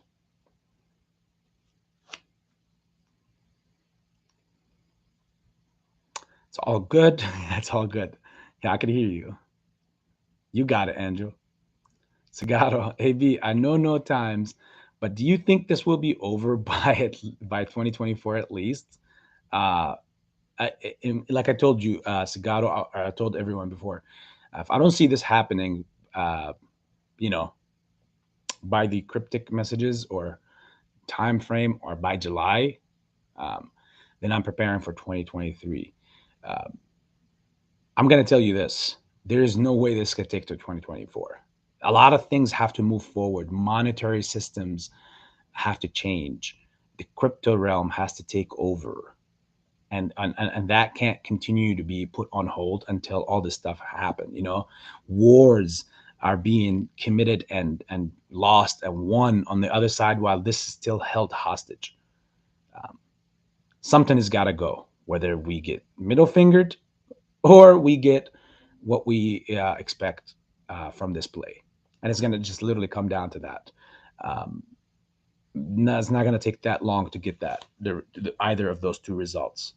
Now, like I also explained, the first one that I mentioned, as far as the middle finger, it's much more of a loss for them than a win by doing that. So I don't see that happening in any way or form or shape. It just makes no sense. There's no capitalizing on it. Radwan, thank you, brother. Good to see you in here as well. Let's see. What do we have?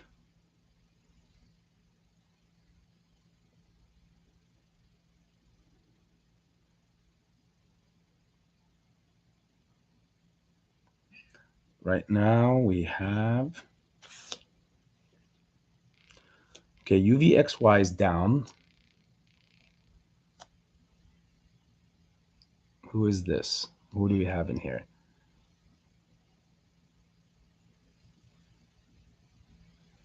Is switching broker at this stage a silly idea? Um, well, nothing is silly. I wouldn't say anything like this. And I won't say that you should or you shouldn't. Of course, I can't do that, Brother Ridwan. But what I can tell you is um, look at the, I mean, clearly you must have some sort of problem with the broker that you have. If it's about pre-market or aftermarket trading, um, I know that you're in England, so I would, I would have probably addressed these things before, but in the same time, I'll tell you this: it's not gonna take too, like, the squeeze haven't started, and it's not gonna be a one-day event. So I'm not gonna tell you go do it. I'm not gonna tell you don't to do it, but follow your heart on this and go with what makes you feel like you're really comfortable with. But if you were with one broker for a while, um, you know, suddenly now you want to switch. It's what drastically changed. That's I would probably ask that. If it's not too drastic, then maybe you're overreading it. If it is, then you got to do what you got to do, brother. J boy, listening from Hawaii. Let's effing go, man. Got a lot of people in Hawaii. You apes are already in party mode. Hopefully, it's all good and you guys are having fun.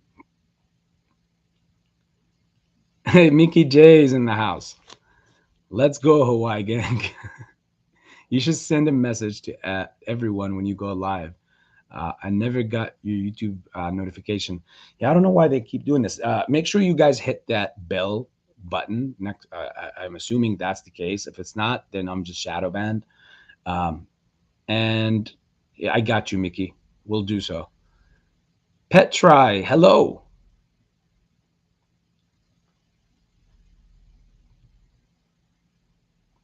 Please take a look and comment on one investor's uh, thinking regarding how covering will go. Hmm. I'm sorry, I don't I don't get the question. Could you please, come back at me with it? Let's see. What are we moving? Remember when I was telling you guys the last week about Vroom, VROOM, the car, you know, like Caravana, the online dealer, car dealer, auto dealer. Yeah, it's been moving nice today. Had a great earnings. Um, Again, evaluated there. I mean, it was just months ago. It was in the 40s. This thing got overly corrected. See,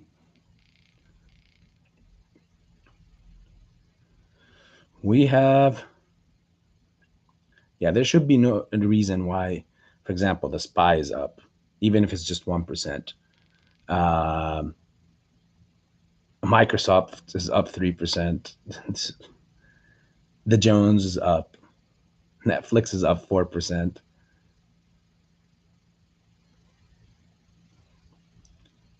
It makes no sense. Nasdaq is up 2%. S&P 500 is up a percent. It makes zero sense. This is obviously some protection team that's protecting from plunging. I don't know what their name is or who would they be called.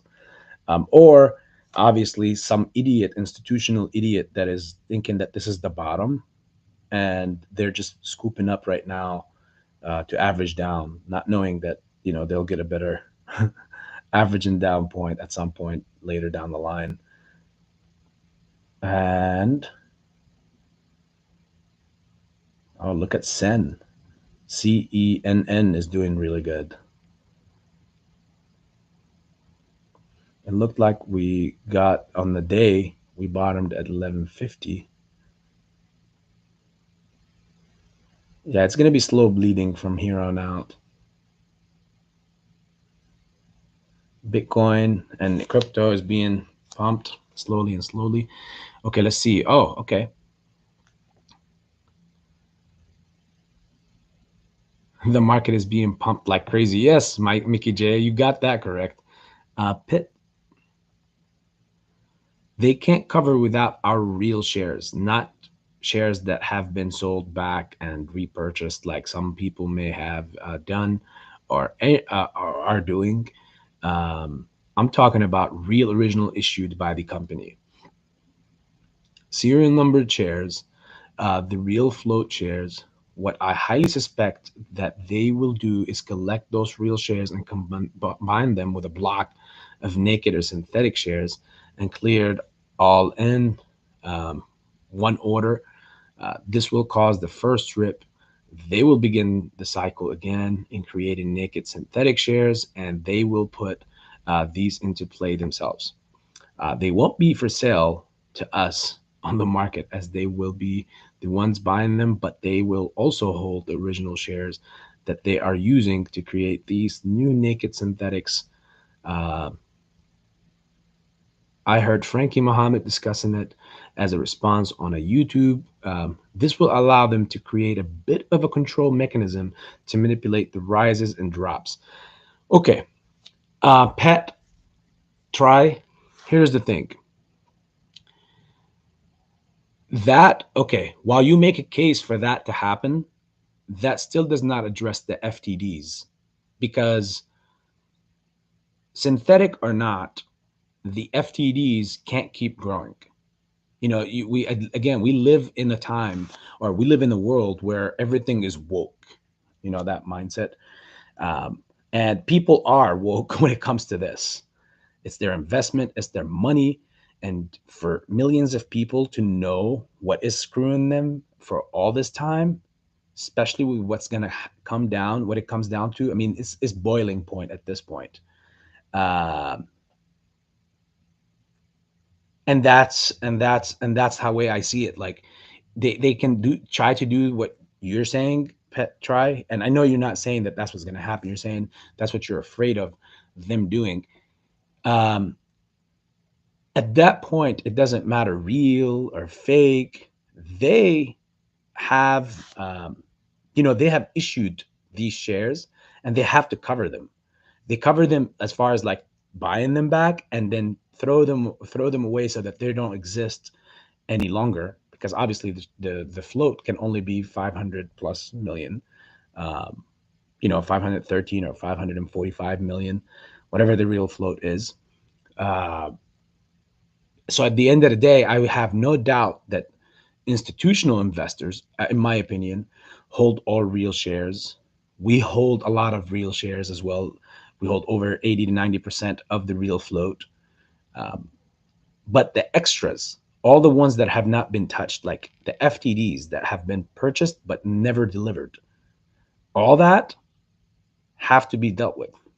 It can't keep growing more and more and more and more, because even when they try to control the rise, if 50, like let's say there's 50 billion shares that are not delivered, that means there is, hypothetically speaking here, billions of shares that are obviously, that are, I don't know, owned by millions of people, that that they're not supposed to exist, but they do. And when these people press sell on their phone, they don't understand, they don't know, they don't care if they have synthetic, if they're holding a synthetic or a real. They're going to sell, and it's going to process. Doesn't matter what the price is. There's no way that it's going to come back with a message saying, oh, it turns out that you have a synthetic share, and unfortunately at this time we cannot process your sell order. So that is something that obviously a lot of people are overlooking, um, that people are holding. No one knows what they hold, whether it's synthetic or real, but at the end of the day, it's going to process. It has to be. It has to. Like the person who's holding it, let's say all my shares are synthetic and I don't know it. Because in my mind, I think I have them holding real shares, because there shouldn't be synthetic anyways, right? That's how it's supposed to be. And I come to sell, and they say something about synthetic. Do you know how many lawsuits can be easily won, not trialed, won, with something like that? Fraud, blah, blah, blah. Like, I would become a bigger millionaire from the lawsuits than the squeeze itself. If that's the case, if that's what happens. So I would say sometimes, like I said, sometimes people or some creators might make you read too much into something, and that's good to have an analytical mindset, and you need that. But you also have to have restriction and know when to tame yourself and say, okay, I'm going too far into this tunnel, because at the end of this tunnel, of course, there will be light at the end of every tunnel. But is that the light that I want to emerge to? Or do I not want to waste my whole journey on that? And I will just stop it here and then move in this direction. You have to obviously make that decision or dictate that. So pet try, that's my output on that. I don't see them doing that procedure, that you've basically have put together. I just don't see it happening that way, even though it makes for a good conversation.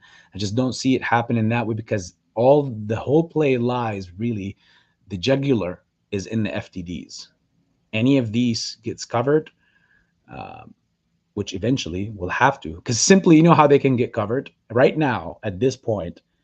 Millions of people can all press the sell button on AMC, and you'll be probably surprised that the price might go up instead of it going down, because all these extras that are out there, synthetics, are being ordered, purchased back, and eventually we will be left with what, like all real float, which again is maxed out. So therefore, it's I wouldn't be surprised if the price goes up if people sell instead of the price going down, because those shares are being pumped, like they're being covered and sold for the company while they're not even supposed to be coexistent. Of course, AB is not telling any of you guys to go ahead and sell your shares or buy your shares or what to do.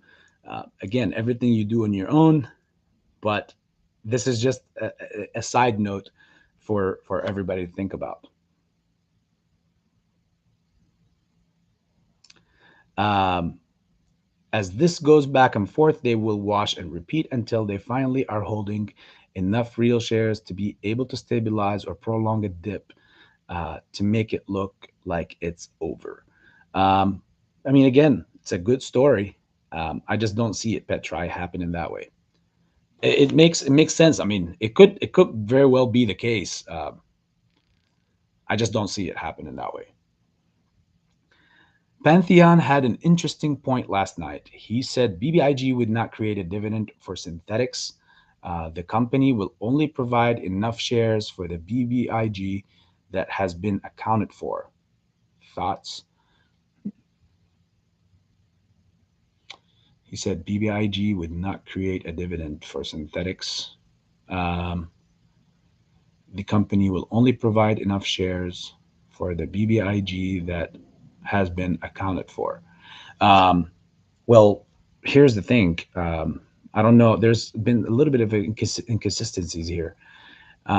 It's not the company that is going to provide, um, the shares. What they're doing is it's a like, okay, it's almost similar to what was happening with GameStop.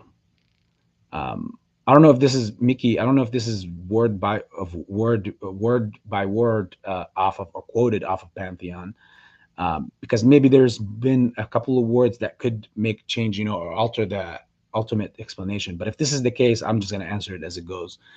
Um, when GameStop is doing their dividend in June, um, a stock split, reverse stock split, so that they can do a billion shares rather than 300 million shares that they have, um, which is going to be 3.31, blah, blah, blah. Um, and those, GME is not the one that's going to give them, those shares or whatnot.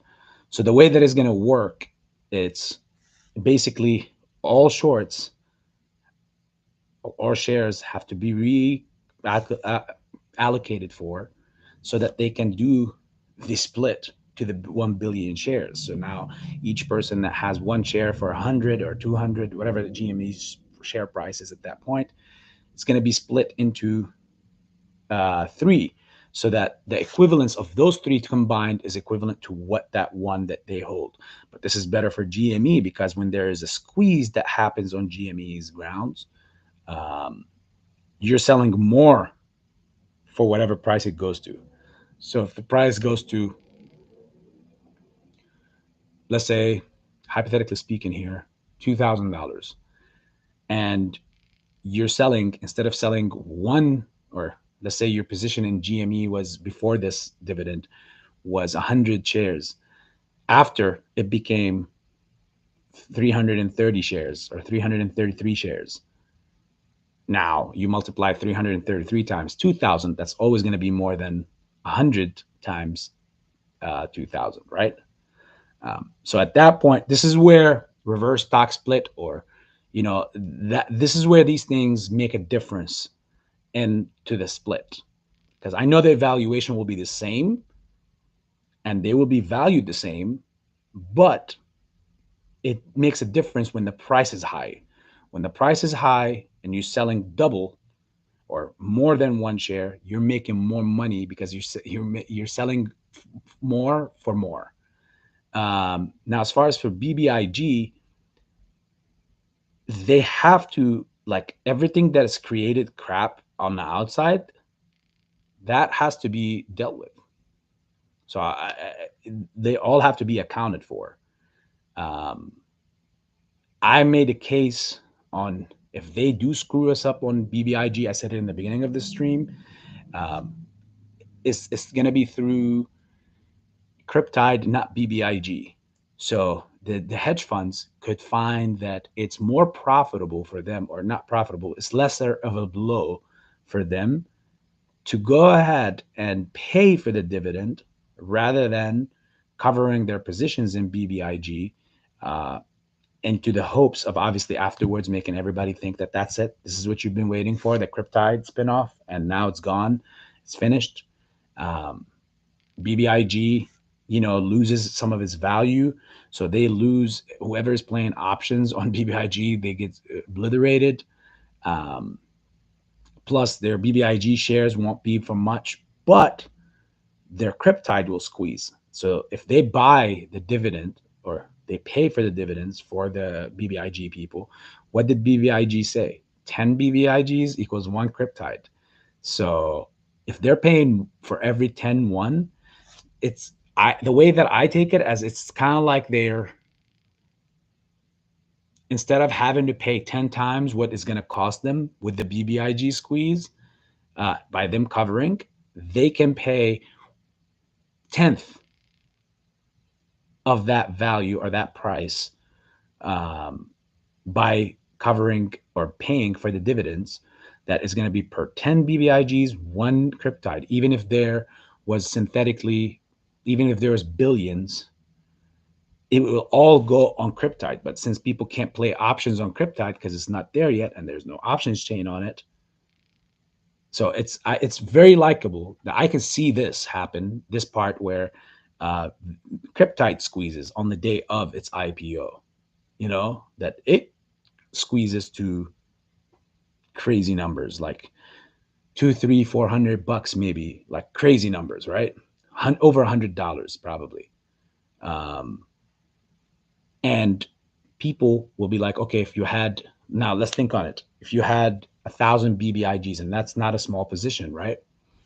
Um, and for that, you got 100 Cryptides.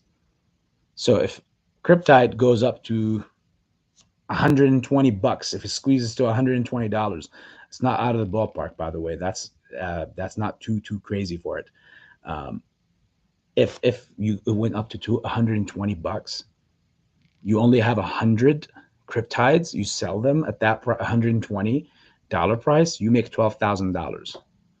So it's not that spicy, I know, but this is a way that realistically I could see them doing it, to lessen the blow of the BBIG squeeze. Because if BBIG squeezes on its, and it just goes down as we hope for it to go down as, um, it's scary. It's scary. It's a lot. It's a lot to deal. It's a lot to cover.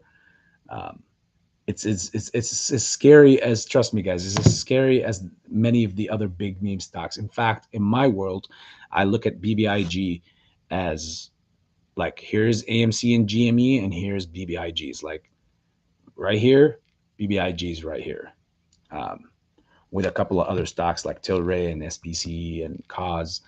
Um, so yeah, we'll just see what happens, and we'll know. The dust will settle from now till the 28th. Um, the dust is going to settle. We'll see. Is it possible they can close shorts in controlled way, like in range 10 to 30 and several rinse and repeats? Yeah. I mean, in controlled, yeah. Try. I could see that happening. Um, in fact, that's what they've been doing, actually. In my opinion, I think that's what they've been doing. They've been just doing nothing but, throughout the year and a half, is rinse and repeat and make money. A lot of people have this idea that everybody who's shorting, that means they're not covering. And that's why even some are saying, like, hey, I know this is a slogan for Phil for real. I don't have anything against the guy, of course. He says, have the shorts cover, then what are we talking about? Blah, blah, blah. Um, Realistically, Realistically speaking here, shorts have been covering. The shorts cover, and there's positions that they don't cover. Um, Look at it this way: when AMC went up to the 74, I personally, I'm the only one to come out here and tell you that. Well, while other creators are telling you, "Oh my God, they were gonna get obliterated" and all this stuff, I was like, no. When GME went to the 400s and AMC broke out to 70s, um, I think that was nothing but a fishing mechanism that they did on us. They needed to lure people in to make it like a casino like environment, right? They can't lure you into a stock that is constantly just down, but you give it one legendary moment, and next thing you know, everybody's going to be flocking to it. And now you're getting all the money that you need so you could go ahead and work it out somewhere else, and make money, more money elsewhere. And then you could say at the end, like, hey, we'll let the government deal with it at the end. You see what I'm saying? So I don't think that that $70 evaluation when we went to AMC was a coincidence, a coincidence. That's a better way to say it. I like to say it like this. That wasn't a coincidence. That was based on like logic for them. That was a deliberate move. I honestly think that, so that they can get people to get in. And when people were getting in at that point, guess what they did? They were shorting AMC. How do you think AMC went down from 74 all the way to the point that we're at right now? By shorting and by selling shares, dumping shares, but mainly by shorting. And the reason why sometimes every couple months we get this little random surge of 10, 20%, well, because that's when somebody shorts a position, when they see that that's it, that's all they want to get out of it, they reach their end game or their end goal, they go ahead and buy those shares back. Because the shorting and how it works, once again, they borrow the shares from an entity, most likely always the broker, and then they go ahead and dump those shares, sell them short on the market. And after that, that's when, if the price continues to go down, they continue to make more money until they see the price is right. Let's say they shorted it at 70 and they got to $20. They're like, do you know how much money they made? That's a $50 drop based on how many shares they sold short. That's millions of dollars, hundreds of millions of dollars. So to make the profit, they have to basically buy back to close their position, so that because it's an infinite position until it's covered or it's forced to get covered. So if they willingly made so much money and they got to the point they wanted to get to, they get to that point, they buy their shares back down here in the 20 or the teens, whatever. This explains why we would go back up to 30 or 35 or 36. And then it's easier to short it back again at that price target and bring it back down to 11, because you're always going to have creators that are jumping out there and saying, I am technical analysis award or winner of the year. I see double bottoms here, and the EMA average is going to take us to 41.75 by such and such day.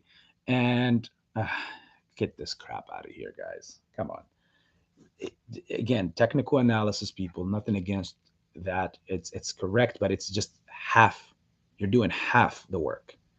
You're just looking at a chart to look for diagrams and for shapes. You're not looking at the true thing, where you're not adding the blockchain, the options chain into your um, technical analysis. So how is it technical when you're just looking at for shapes on a chart? It's not 100%. Like, again, this is newbie world when you're doing that. That's how I know a person is an amateur or not, is through just basing things based on the on a chart that they're reading, but they don't add other things to it, whether it's the options chain, the news that is coming around. All that is part of the analysis. You can't just, when you get things wrong, come out and say, oh, that was a fake out. If you realized all people that do technical analysis always have a way out of something. Always.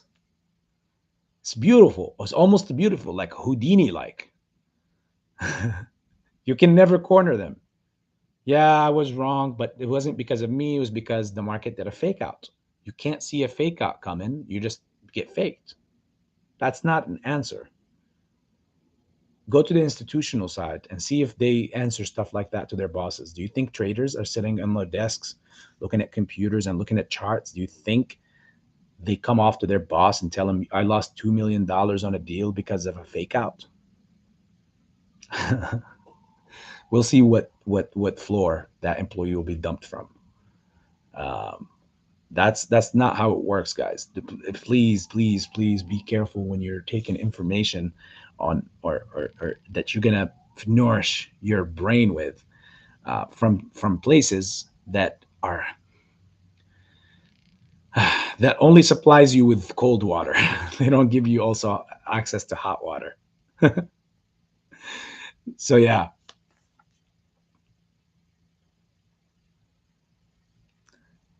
Peter, they have it. They have to clear all the synthetic shares off the books to be complete. We have those in our account. So unless they can find a way to magically make them disappear, they have to buy them out. No, I summarized it. It's likely that I forgot some points from what he said. Oh, okay, yeah. Again, if that's what he said or not, I'm gonna go and try to rewatch most of that back again. I guess all this beauty or the magic happened when I was away from the chat. Um, but yeah, I will look for some points and see. Again, Pantheon is a great friend of mine. I view him as one with a bunch of respect. Obviously, it's not like we're talking every day, but just great deal of respect for the individual. And I keep up with him, and he does the same. So I will reach out to him at any given time. Um, I'm just so technologically absolvent. So now I'm trying to figure out how I can discord someone in particular instead of having to put it on a chat where everybody sees it. Like if you get a hold of someone. So yeah, that's where I'm at now. Pop Loco will probably help me with that part. He's very tech savvy. I need to also learn how to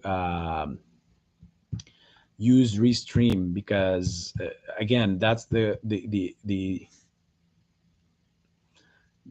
that's the basically equipment or that's the software I want to use uh, to do shows and do screen sharing and also to host some of you beautiful people in here so that we can always have somebody from the family being a co-host.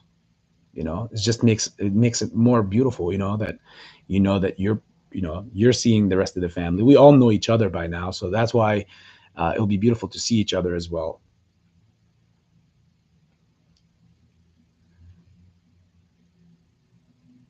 So rule M market maker needs to provide liquidity for perpetuity is broken. What is a reset scenario in such case? Taking it under 1 USD per share? Um, Not really. I mean, not that exotic to that point. Here's the thing. They did this whole drop in the stock. It was working back in 2020, the end of 2020, like back in September of 2020, July, August, September, October, carrying on to January, February of 2021. That stuff was working then. But people grew out of that. And it wasn't working on everybody, it was working on some. We'll just put it that way. But we grew out of that. They had to do something different. So June 2021 comes around.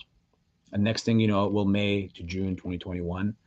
Uh, and that's when, the AMC did its thing to go up to the, sadly, just to the $74, valuation. And at that point, that's when, you know, they had to basically make a choice at that point It's like, hey, if this thing goes any more or whatever, that's why I think that it was all pre-planned from the get-go, just to draw people in. Um, I think that the price is pointless. Like the idea of what price it is and whatnot, it's just all for like stupidity that's just being put out to us, like stupid numbers. I don't even understand like the best way to really put this out there, but it's like artificial crap that is just being put to us. um, and I know it sounds very exotic of an idea, but there's a very valuable situation or an explanation for that. I mean, it's well worth having the conversation. Now, it's not likely that that's the case, but I do believe that they were like the part where they drew it up to the 74 and then started shorting it back down was to lure more people in. And then at that point in June, that's when they had to make that decision, as in, okay, we're going to dump this down and we're going to label it as the end of the squeeze. That was the most worthy out of all their attempts, because truthfully, I had a lot of people that were around me that were actually believing that yes, the squeeze was the $74. We just missed out on the squeeze. There's people that really do think that. And those people are the people that don't see all the angles to the market. Like they have a day job, as everyone most likely does, but they're not reading and checking into this on their own. They're just, that's it. They reached a point and that's it. You know, they're content with what they know and they're not adding to it anymore, and they're not learning new things. They're not getting updates. That's it. They're just clouded mindset in this bubble of their own. um, so you can't blame us or the process for that. You can just, these people can only blame themselves for that. um, it's your investment. You got to do your due diligence. You got to stay up to date, and you got to keep that conviction alive. If you had conviction in the play at some point, what changed? Clearly nothing have changed, but you not keeping up with the play, which means, you know, they're getting to you with whatever crap they're dishing out. It's just, you know, bottom of the story. um but yeah, ptry, I don't see a dollar evaluation or something that crazy being the case. I think that the market maker took himself out of the front lines, or being in the front lines. He placed Melvin and he placed other people in that zone, and there will be more being placed in that zone. But I don't think he's, like I've said it before, he's not going to get uh, you know, screwed up. So he's going to be good. He's transferring over to the crypto world. He's going to be market maker there. BTC is holding on pretty well. It refused to stay below 31K. Yeah, see, that's why, Mickey, that's the thing. Like, we have to keep our eyes on that, as I kept, saying, because dipping under 30 to 29K like temporarily, like very fast, at some point, and then coming back out, that was pretty interesting. That was interesting for me to see, because if it holds under 30, that means the thing is going to dump down to below 20,000, like 18, 17, 8, 19, 18,000 at some point. That's the next level of support, um, which is insane, right? Now, it's not out of the hot waters. It's just consolidating for a couple of days, I think. This is just a little buying. This is nothing. It's just 4 or 5% back up on Bitcoin speaking, um, from a drop of more than 33, 35%. So that's nothing. It still could easily be a bull trap for these people that purchased at this line. But like I said, it could be many people that are institutional side. This is not retail's doing, guys. I'll just put it out there. I've been in the crypto realm for a long time, and I can tell you that this is not retail dump off or sell off. This is institutional. And the fact that it went back up 5%, I mean, let's just think of it like this. Why 29,000 and then buy back 5-6%? Why that number? Why didn't it go lower? Right?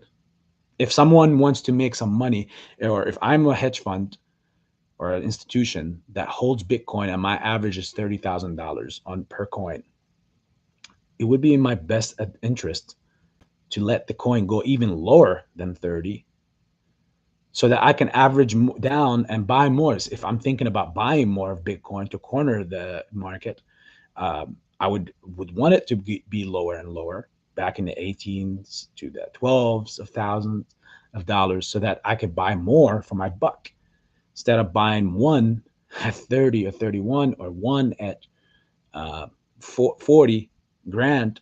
I can get one, like 3 Bitcoins for that price, for that same amount of money at a lower evaluation.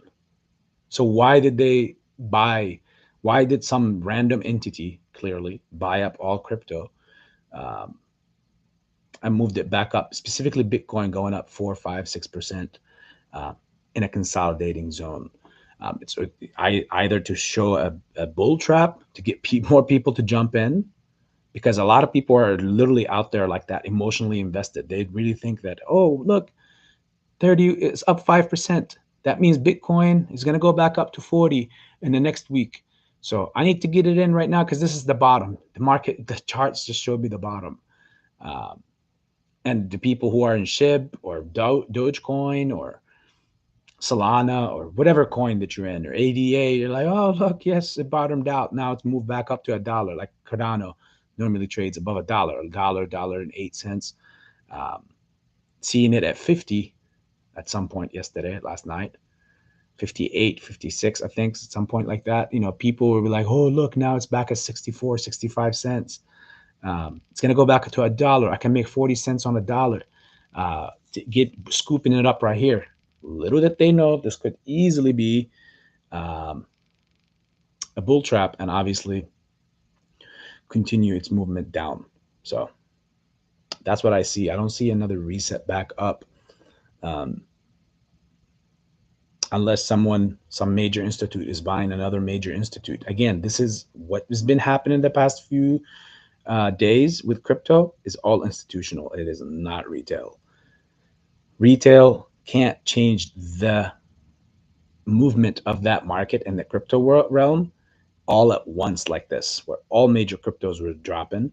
It's because somebody was clearing out on a massive scale, and it was organized because it was happening at the same time.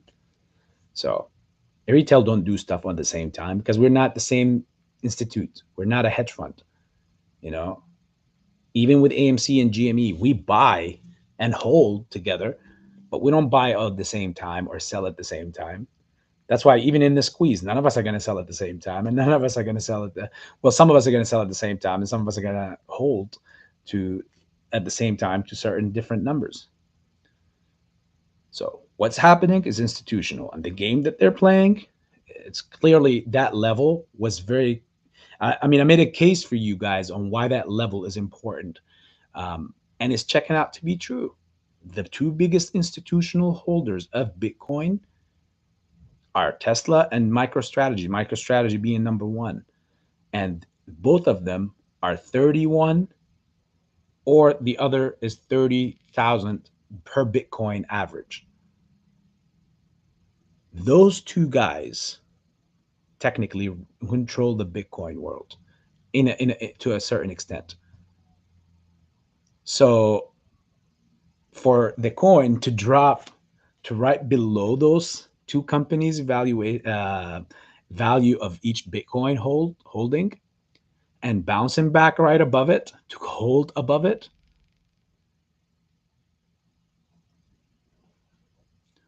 it could be the two companies themselves buying out other people who can't hold on to their Bitcoin and they want to corner the market more. So how can they do that? By purchasing more.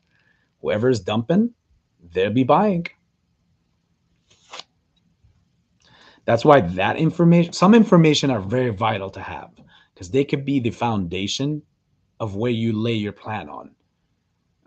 And information like this, like if I didn't know that the two biggest institutional investors in Bitcoin were, for example, MicroStrategies and Tesla, and how much they own and how much they're hoarding in the time frame they've been hoarding it, Like MicroStrategies have, like, they've lost investors, personal investors. They lost on their in their realm because the investors were afraid of how unfundamentally the company was hoarding Bitcoin. Kind of like a FOMO retailer that is FOMOing on AMC when it's squeezing. That's the behavior that some of these investors have described MicroStrategy's behavior like. So they were afraid of it. They were like, this is not fundamental. This is not how smart money thinks. So they dropped their investment from MicroStrategy. And MicroStrategy, you know what they did? Very, very little to try to get them back or keep them. They're like, to heck with you. I like Bitcoin. And the fact that that information that was shared, and on top of all that, their holdings are between 30 to 31K on average per Bitcoin.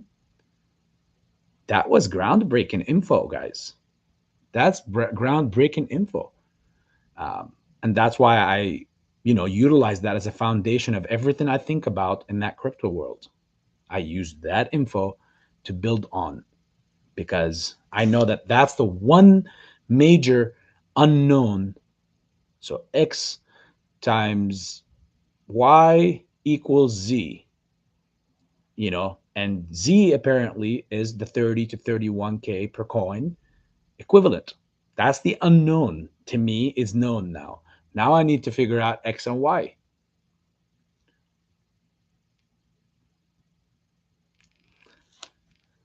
Okay, moving on. Peter Jefferson, look at it this way. Even if we didn't squeeze, AMC fair market value is around 30 to 40 bucks. Depending on your entry point, you will still probably double your money. You win either way. Peter, see, this is the lovely part of some AMC holders. See, this is what I mean. Like, if you cover all your bases, and clearly, look here, Peter has done that simply to the point where when things get too deep and dense and complicated, back out, zoom out, and look at it for what its face value. Like, what is the face value here? That statement from Peter tells you that, hey, that's face value. Is, for me, I've covered my base in case my position, I made it. In case worst case scenario comes to effect, worst case is 30 to 40 bucks, because clearly the company is putting out great earnings and people are not giving up on the company or the stock, and it's making great investments outside the movie world. So the company is, if Senmark was evaluated at 30 to 40 bucks, I can maybe add a little more to Peter and say that I think AMC is worth 60 to 80 bucks on any given day in a normal market, with obviously no manipulation. So that's like it's face value. You're gonna win regardless. That's the way I see it. Again, I'm not forecasting something. At the end of the day, you make your own decisions, guys. But I'm just saying it as it is, as Peter is also saying it very lovely, very beautifully. Um, if you cover all your bases, you're good. You're not going to come out a loser on this one. Uh, let's see. What do we have in the market going on? Still holding 31K. AMC is trying to hold the $12 range. Sen, nice move. Koss, very nice move. That's a scary one. Koss is a very scary stock for them. It's a very small float, and it can squeeze out of the ballpark at any given time.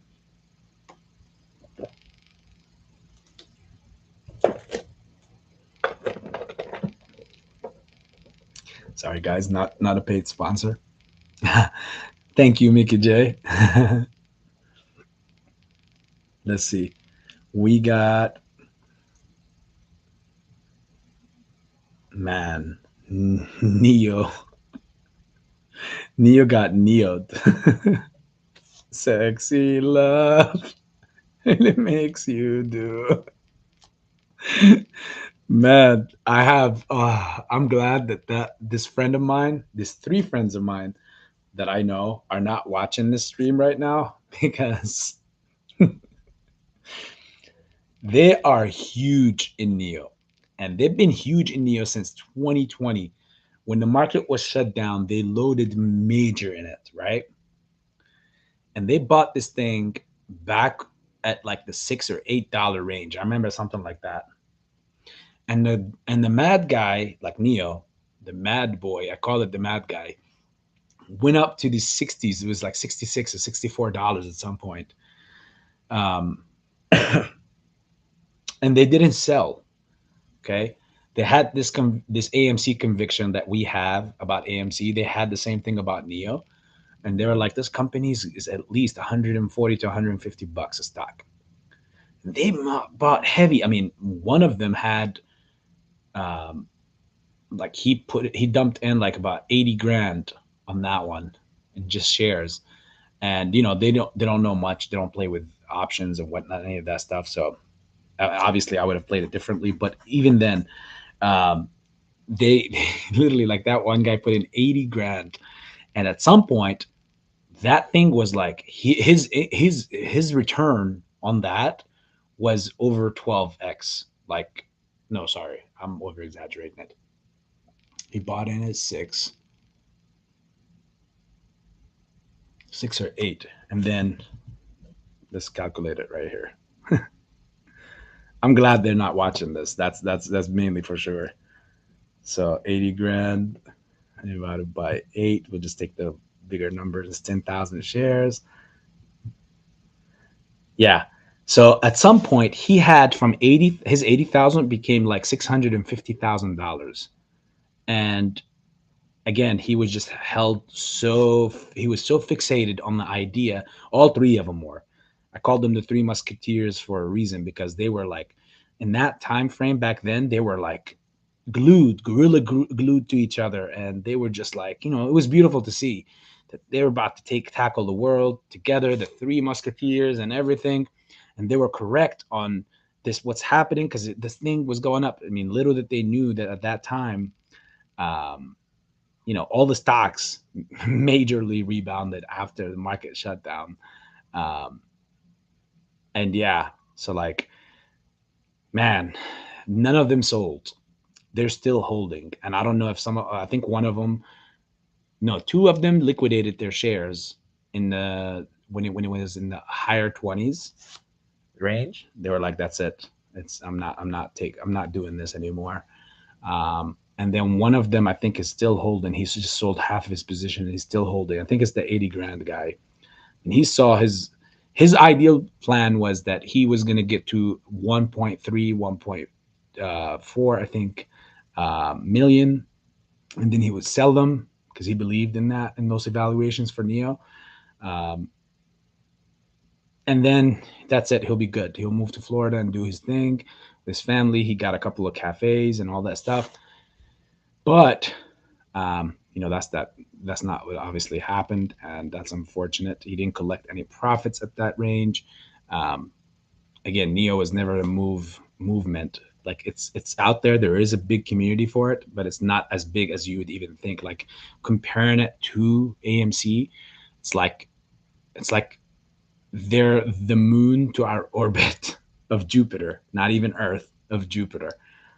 Um, and it's unfortunate. And the worst keeps coming too is that they're also a Chinese based company. That's my issue with them. I personally think they're the biggest competitor to Tesla in the electric world, because again, Neo is like China's Tesla in a way. Um, they have all the upside, but the problem is more political um, than anything else. So I wouldn't want to be a person on this side investing in that side, because if that side is cut off from this side, then now how do I reach that side with my investments? I just lose everything. And that's the reality of the matter. True stories. Let's see. Any moves?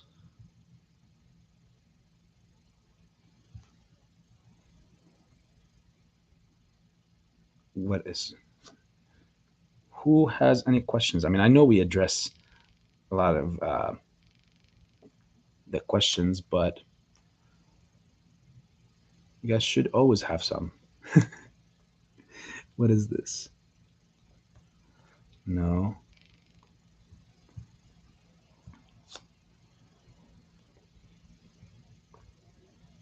Okay.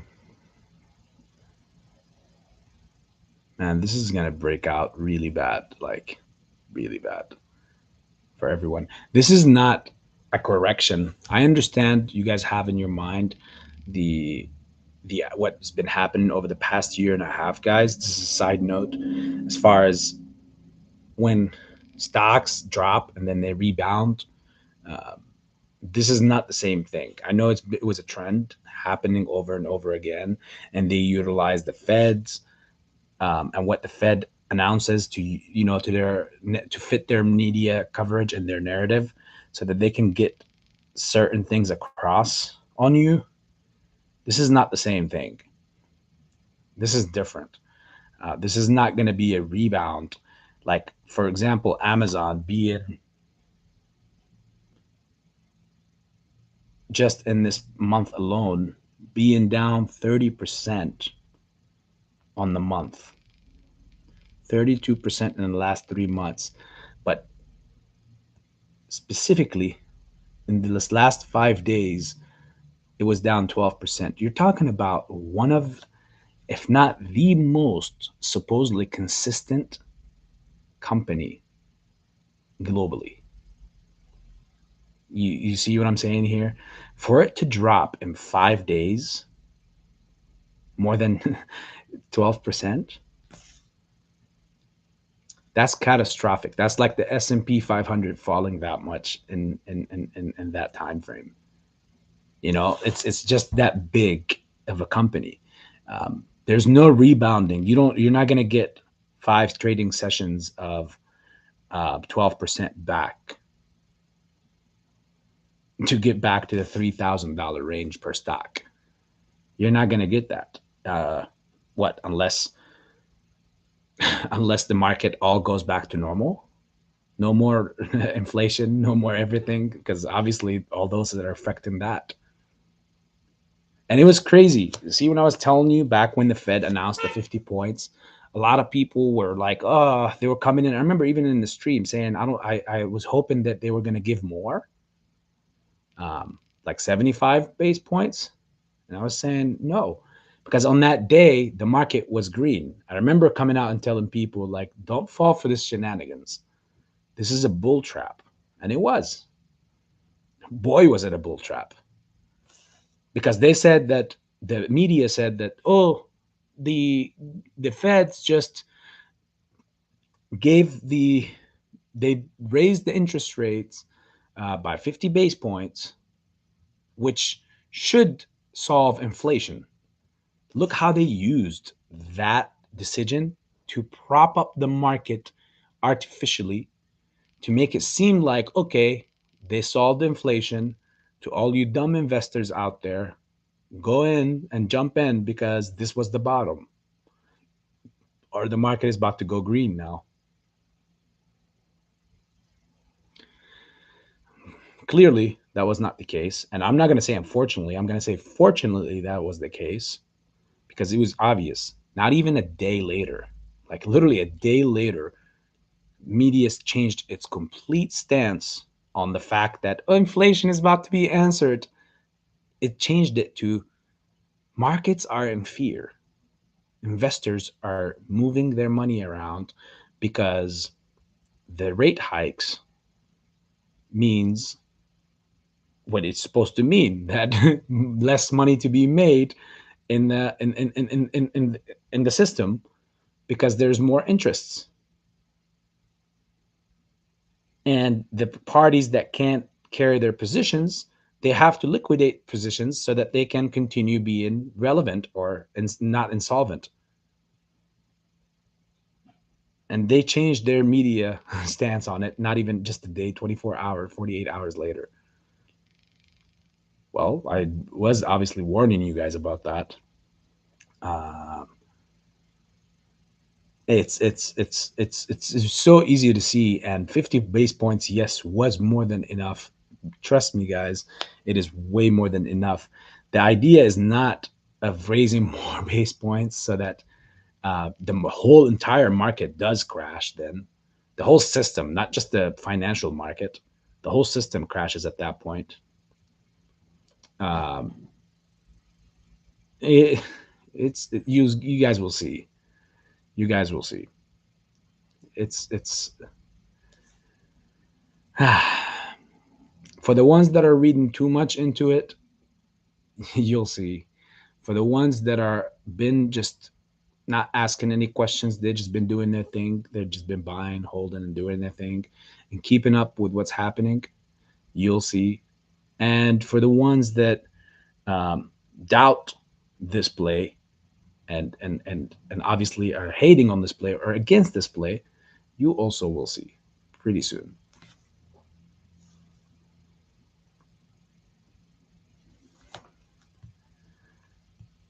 All right, let's see.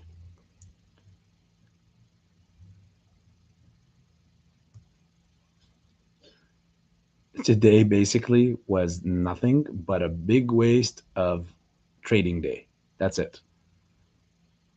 Even for them, nothing spectacular or magical happened here. Just a correction. And today was more of a consolidating moment to understand what's the next step. More down, or are we good from here on out? This is what was happening. This is how I see the market. I would be really afraid. I mean, today I haven't done a single trade.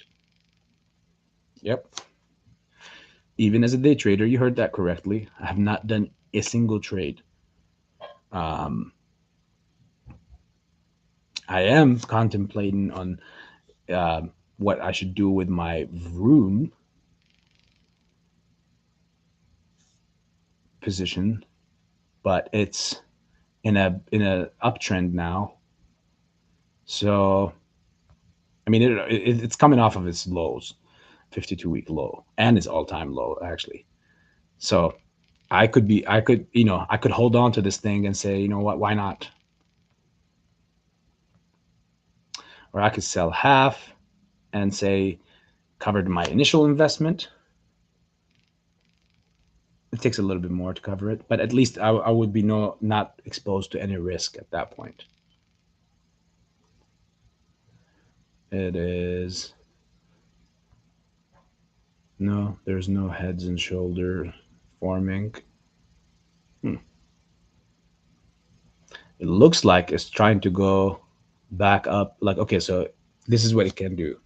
I don't know who's in the room and who's not here, but it could do another move back to the 180 to 190, maybe touch the $2 surface, and then re go back down to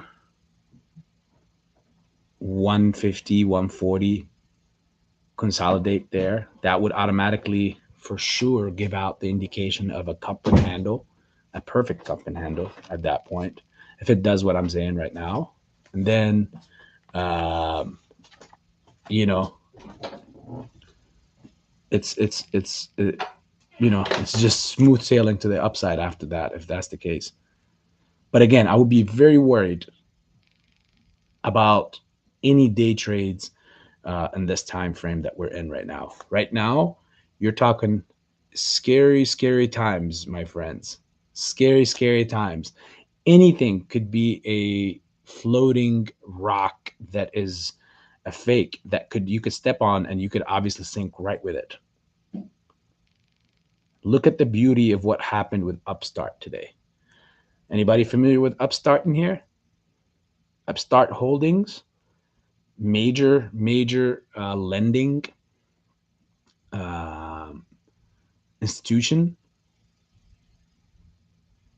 It's they were offering me a loan a while back. I remember, they send you stuff. Upstart is one of them. Yeah. Good luck with that. They reached a 52-week low today, um, around the 2902, and now it's at 33. I mean, it dropped $43. This stock literally months ago was, just months ago, guys, was literally uh, like $401, like $401. It's crazy, isn't it? From 400 to $30. That's insane for a huge institution like that. That's catastrophic. It's unbelievable. And look at this. And you got analysts out there that are saying this is a strong buy. They were putting this back when this stock before this drop. So this should tell you these analysts, these smart gurus, how smart they are. Whoever said this is a strong buy is gotta go and literally like just shame on you. Just shame on you. I know what you're doing, you know.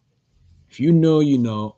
I know what you guys are doing. Your whole pyramid scheme. You guys pay each other off um, for insider trading and shit like this, and leading people straight to the slaughterhouse. Given strong buy indication, 15% says strong buy, 55% said buy, 23% said hold, and only 7% said sell before this massive drop on Upstart today. So I guess 7% of them knew what they were talking about, and the majority, overwhelming majority, 93%, um, were basically BSing people. That's what they were doing.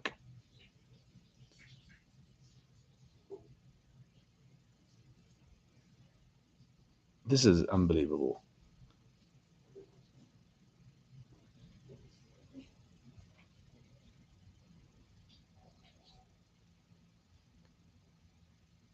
Let me see how many employees. That's crazy. That's crazy. So yeah, as you can see, corrections are happening even on the stocks that you don't know. But Upstart, I think everybody should know, or you would know. If you don't, you should. It's a major institution. And for that to be happening to that institution, to be falling in one trading session, 57%, whew, that is huge. I guarantee you it's going to lead into many firings and many CEO or executive positions being changed. It's that catastrophic. Or it could be even worse. Like no more worse.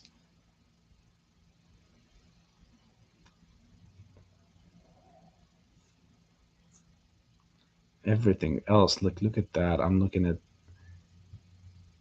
like, if you were risking day trading today and you really did jump into BHVN,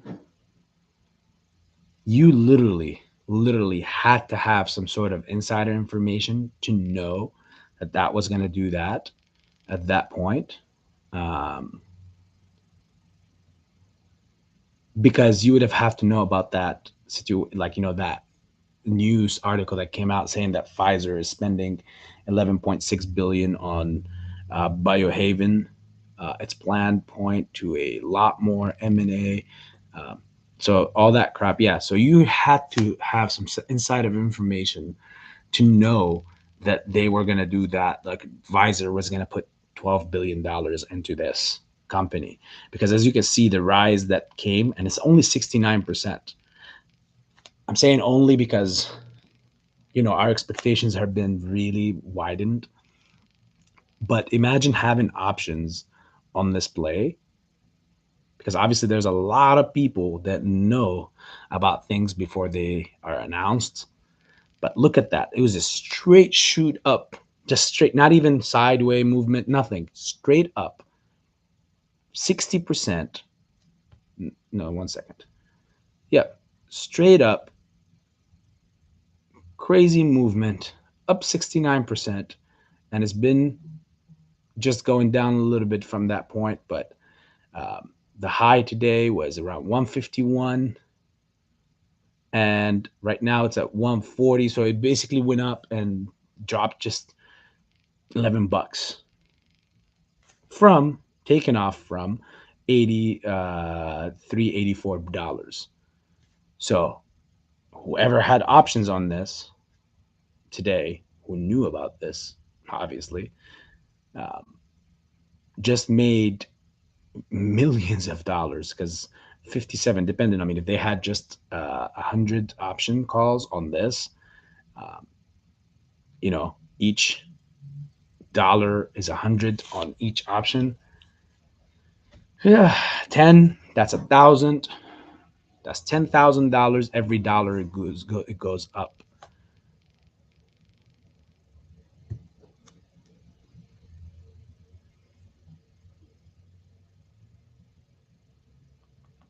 $10,000 every dollar it goes up times 57.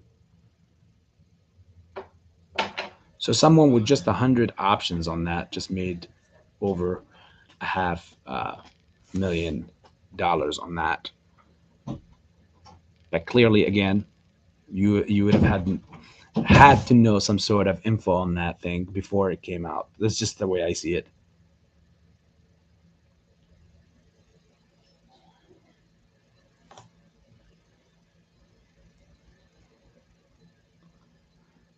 Smartest thing I did is not trade today. Pablo Code, that is definitely the smartest thing you've done today. And that's the smartest thing I've done today.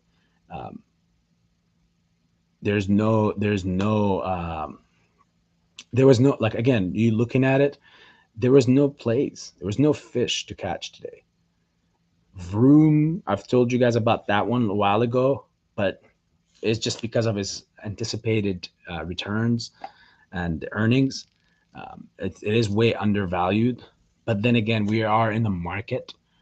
Uh, that's why I was contemplating on selling my position or not, because we're in the market where even the value bull stocks are going to lose value just because of the fact, that's just the bully nature. The bully nature of the market that we live in today, right now, people, a lot of companies, a lot of valuable companies are going to pay a hefty price, to what other people did in the market, like other institutions and, like, the naked shorters and all that stuff. All the predatory actions are going to cause many innocent companies, valuable companies, to pay a hefty price. Some of them even with their doors being closed. Um, yeah, I can easily say that this is going to be the end of. I've seen yesterday, Party City got dumped. It's back down in the dollar range. And will always hold a special place in my heart because that was my first big boy trade, like big boy trade, because I loaded up every penny on it back when the market was reopening from the 2020 shutdown. And I was like, wow, I sold it at the $2 or $3 range. And it continued going to like 9 and even 12 at some point. I was like, man. But I bought in at 13, 14 cents. So you could only imagine why. Like, a lot of people were even telling me, why are you still holding at $3? Um, but hey, I wish I could have a redo. If I have a redo over, I would say, can we please go back in time? We don't have to go too long. We could just go back to the 2020 shutdown.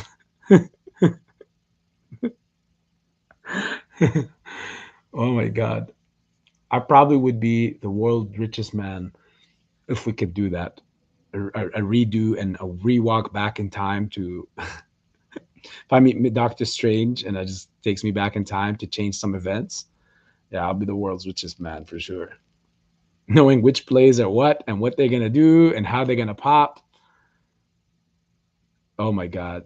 So many coins, cryptos, so many plays. Anywhere you would have thrown money, it was gonna turn into like any seeds you would have thrown anywhere was gonna bloom into trees in due time.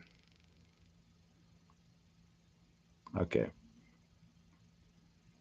nothing much. Let's look at the VTI index fund, Vanguard. Basically, I always use it more than the SPY. Think it's more accurate. A lot of institutes use VTI, which is Vanguard's total, um, stock market ETF. Um, a lot of institutions use that over the SPY or anything else.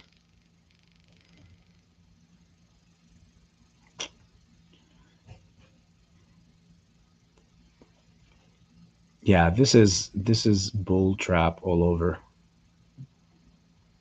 Consolidate, small one, two, three stupid punk percents up, and then you know by Friday the big kapush.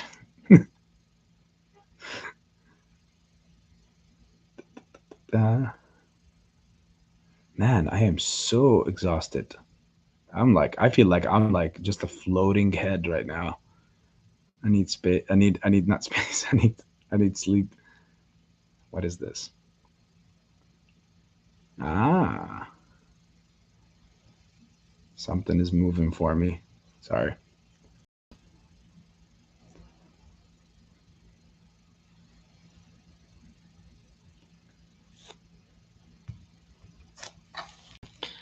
Alrighty, my friends. Um, oh, I wanted to write this thing out as much as I can. We could have done it until 4, but I don't think anything exotic is going to happen. Anyways, we've been on for almost 3 hours now. I had to make up for the few days I've been away from you guys. Again, Pop's hopefully getting out of the hospital either to later on tonight or tomorrow. We'll see. Hopefully, things could work out that way. Um, right now, as we can speak at this exact moment, AMC is 1191. I do believe we will close under 12. And let me leave you guys with a couple of interesting things, okay?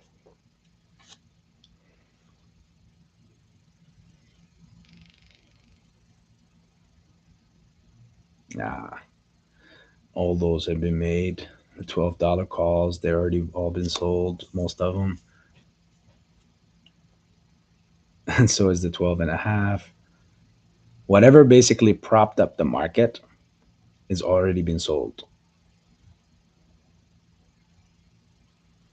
It was put in a way or a form of option calls, and it gave the strength the indication that the markets are like people are expecting bullish reaction. So basically the price started going up, and when the price reached where they wanted it to be, whoever stands to gain from this obviously sold all those options. I know that how through the volume and open interest. When I see the volume being much higher than the open interest, that means because the volume, okay, so here's a tip about the options chain, guys. If you don't know this, and when I buy an option or when you buy an option, it's going to count as two on the volume. How? One, because when you buy it, that's one. When you sell it, that will count as two. That difference between that and the open interest is when you buy and you sell, it continues to be one. And it just resets after everything is done. You see what I'm saying? So when I see a volume, when I see an open interest of 1,000 and I see a volume of 3,000 or 2,000, to me, that automatically tells me that obviously everyone bought and sold those options. That like I just rounded up that way, which means I should not be holding my hopes high, thinking that we're about to move to the upside, even if there's a lot of open interest on the option. I just see it that way, and it always checks out. Wow, look at that, an open interest of 2,800. and at the $11 mark, and the volume has been 18,134. Um, this has been bought and traded so much for daily trade institutions or retail investors on the options chain. Wow. Yeah, by the end of this week, guys,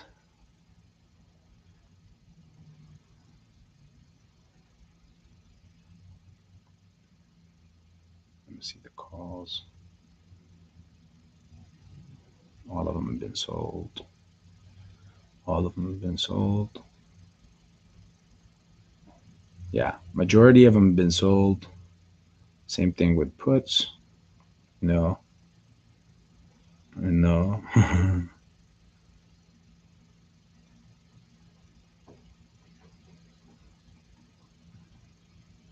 Yeah, we're gonna again point right here. This is just an opinion. Yeah, we're definitely seeing 10, possibly nines this week.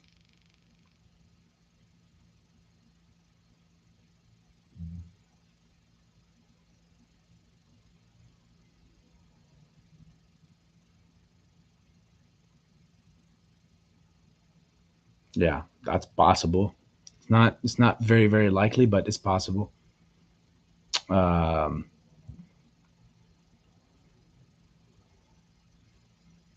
put this away again. We're not too far away from um, the special days, guys. Well, once again, this is almost a 3 hour mark, guys. I definitely, you can see, I gotta get some sleep. Um, hopefully everything moves perfect. Hopefully guys all came out of some with something today from this live stream. We addressed a lot of good things. It's very lovely to come back on and obviously speak to the family. Um, Once again, I'm going to go ahead and share the Discord link in the bottom section, just in case anybody who's in here who wants to talk with everyone else quickly and be a part of the Discord channel. You could go ahead and follow the link and go there. If not, again, I'm just sharing it for the ones who's interested to be in. Let me see.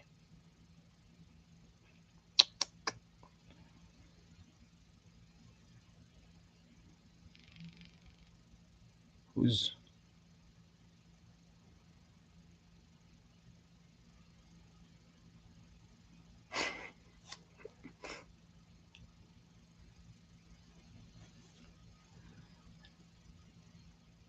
Let me get this link, invite members. Uh, now I'm going to go in here.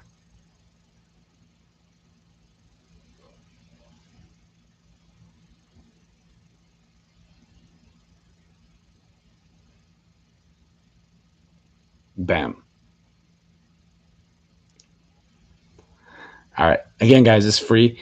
Um, so if you want to be a part of the community, go ahead, just follow the Discord link and, join all the rest of the family that's in there. I'm pretty sure most of you guys are all in there already. Um, so yeah, we talk about really cool stuff, plays and stuff like that. There's a bunch of rooms in there. Um,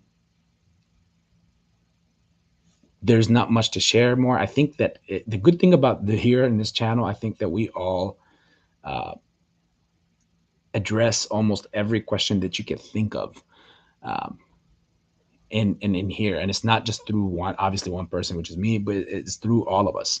And that's what I love about this the most, is that it's a collective uh, effort. Thank you, Mickey J. Uh, you're the goat for sure. Thank you. Definitely shout out to Pops.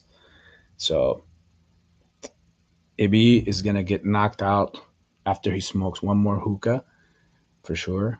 Drink some water, watch the final moments of the market, probably fall asleep as I watch something, um, and wake back up around 6ish, 7ish. And I got to go watch an indoor soccer game. So Once again, guys, thank you all for coming in. Appreciate you. If you have any questions, save them in, bring them back next time. Uh, if you do have any questions and you want to know the answers to them quicker or whatever, join the Discord. Again, the link is right there in the chat. And you know, ask and fire away at that point. And Mr. Mario Panulo, thank you so much. Appreciate it. Prayers for all. And once again, much love, AB Investments.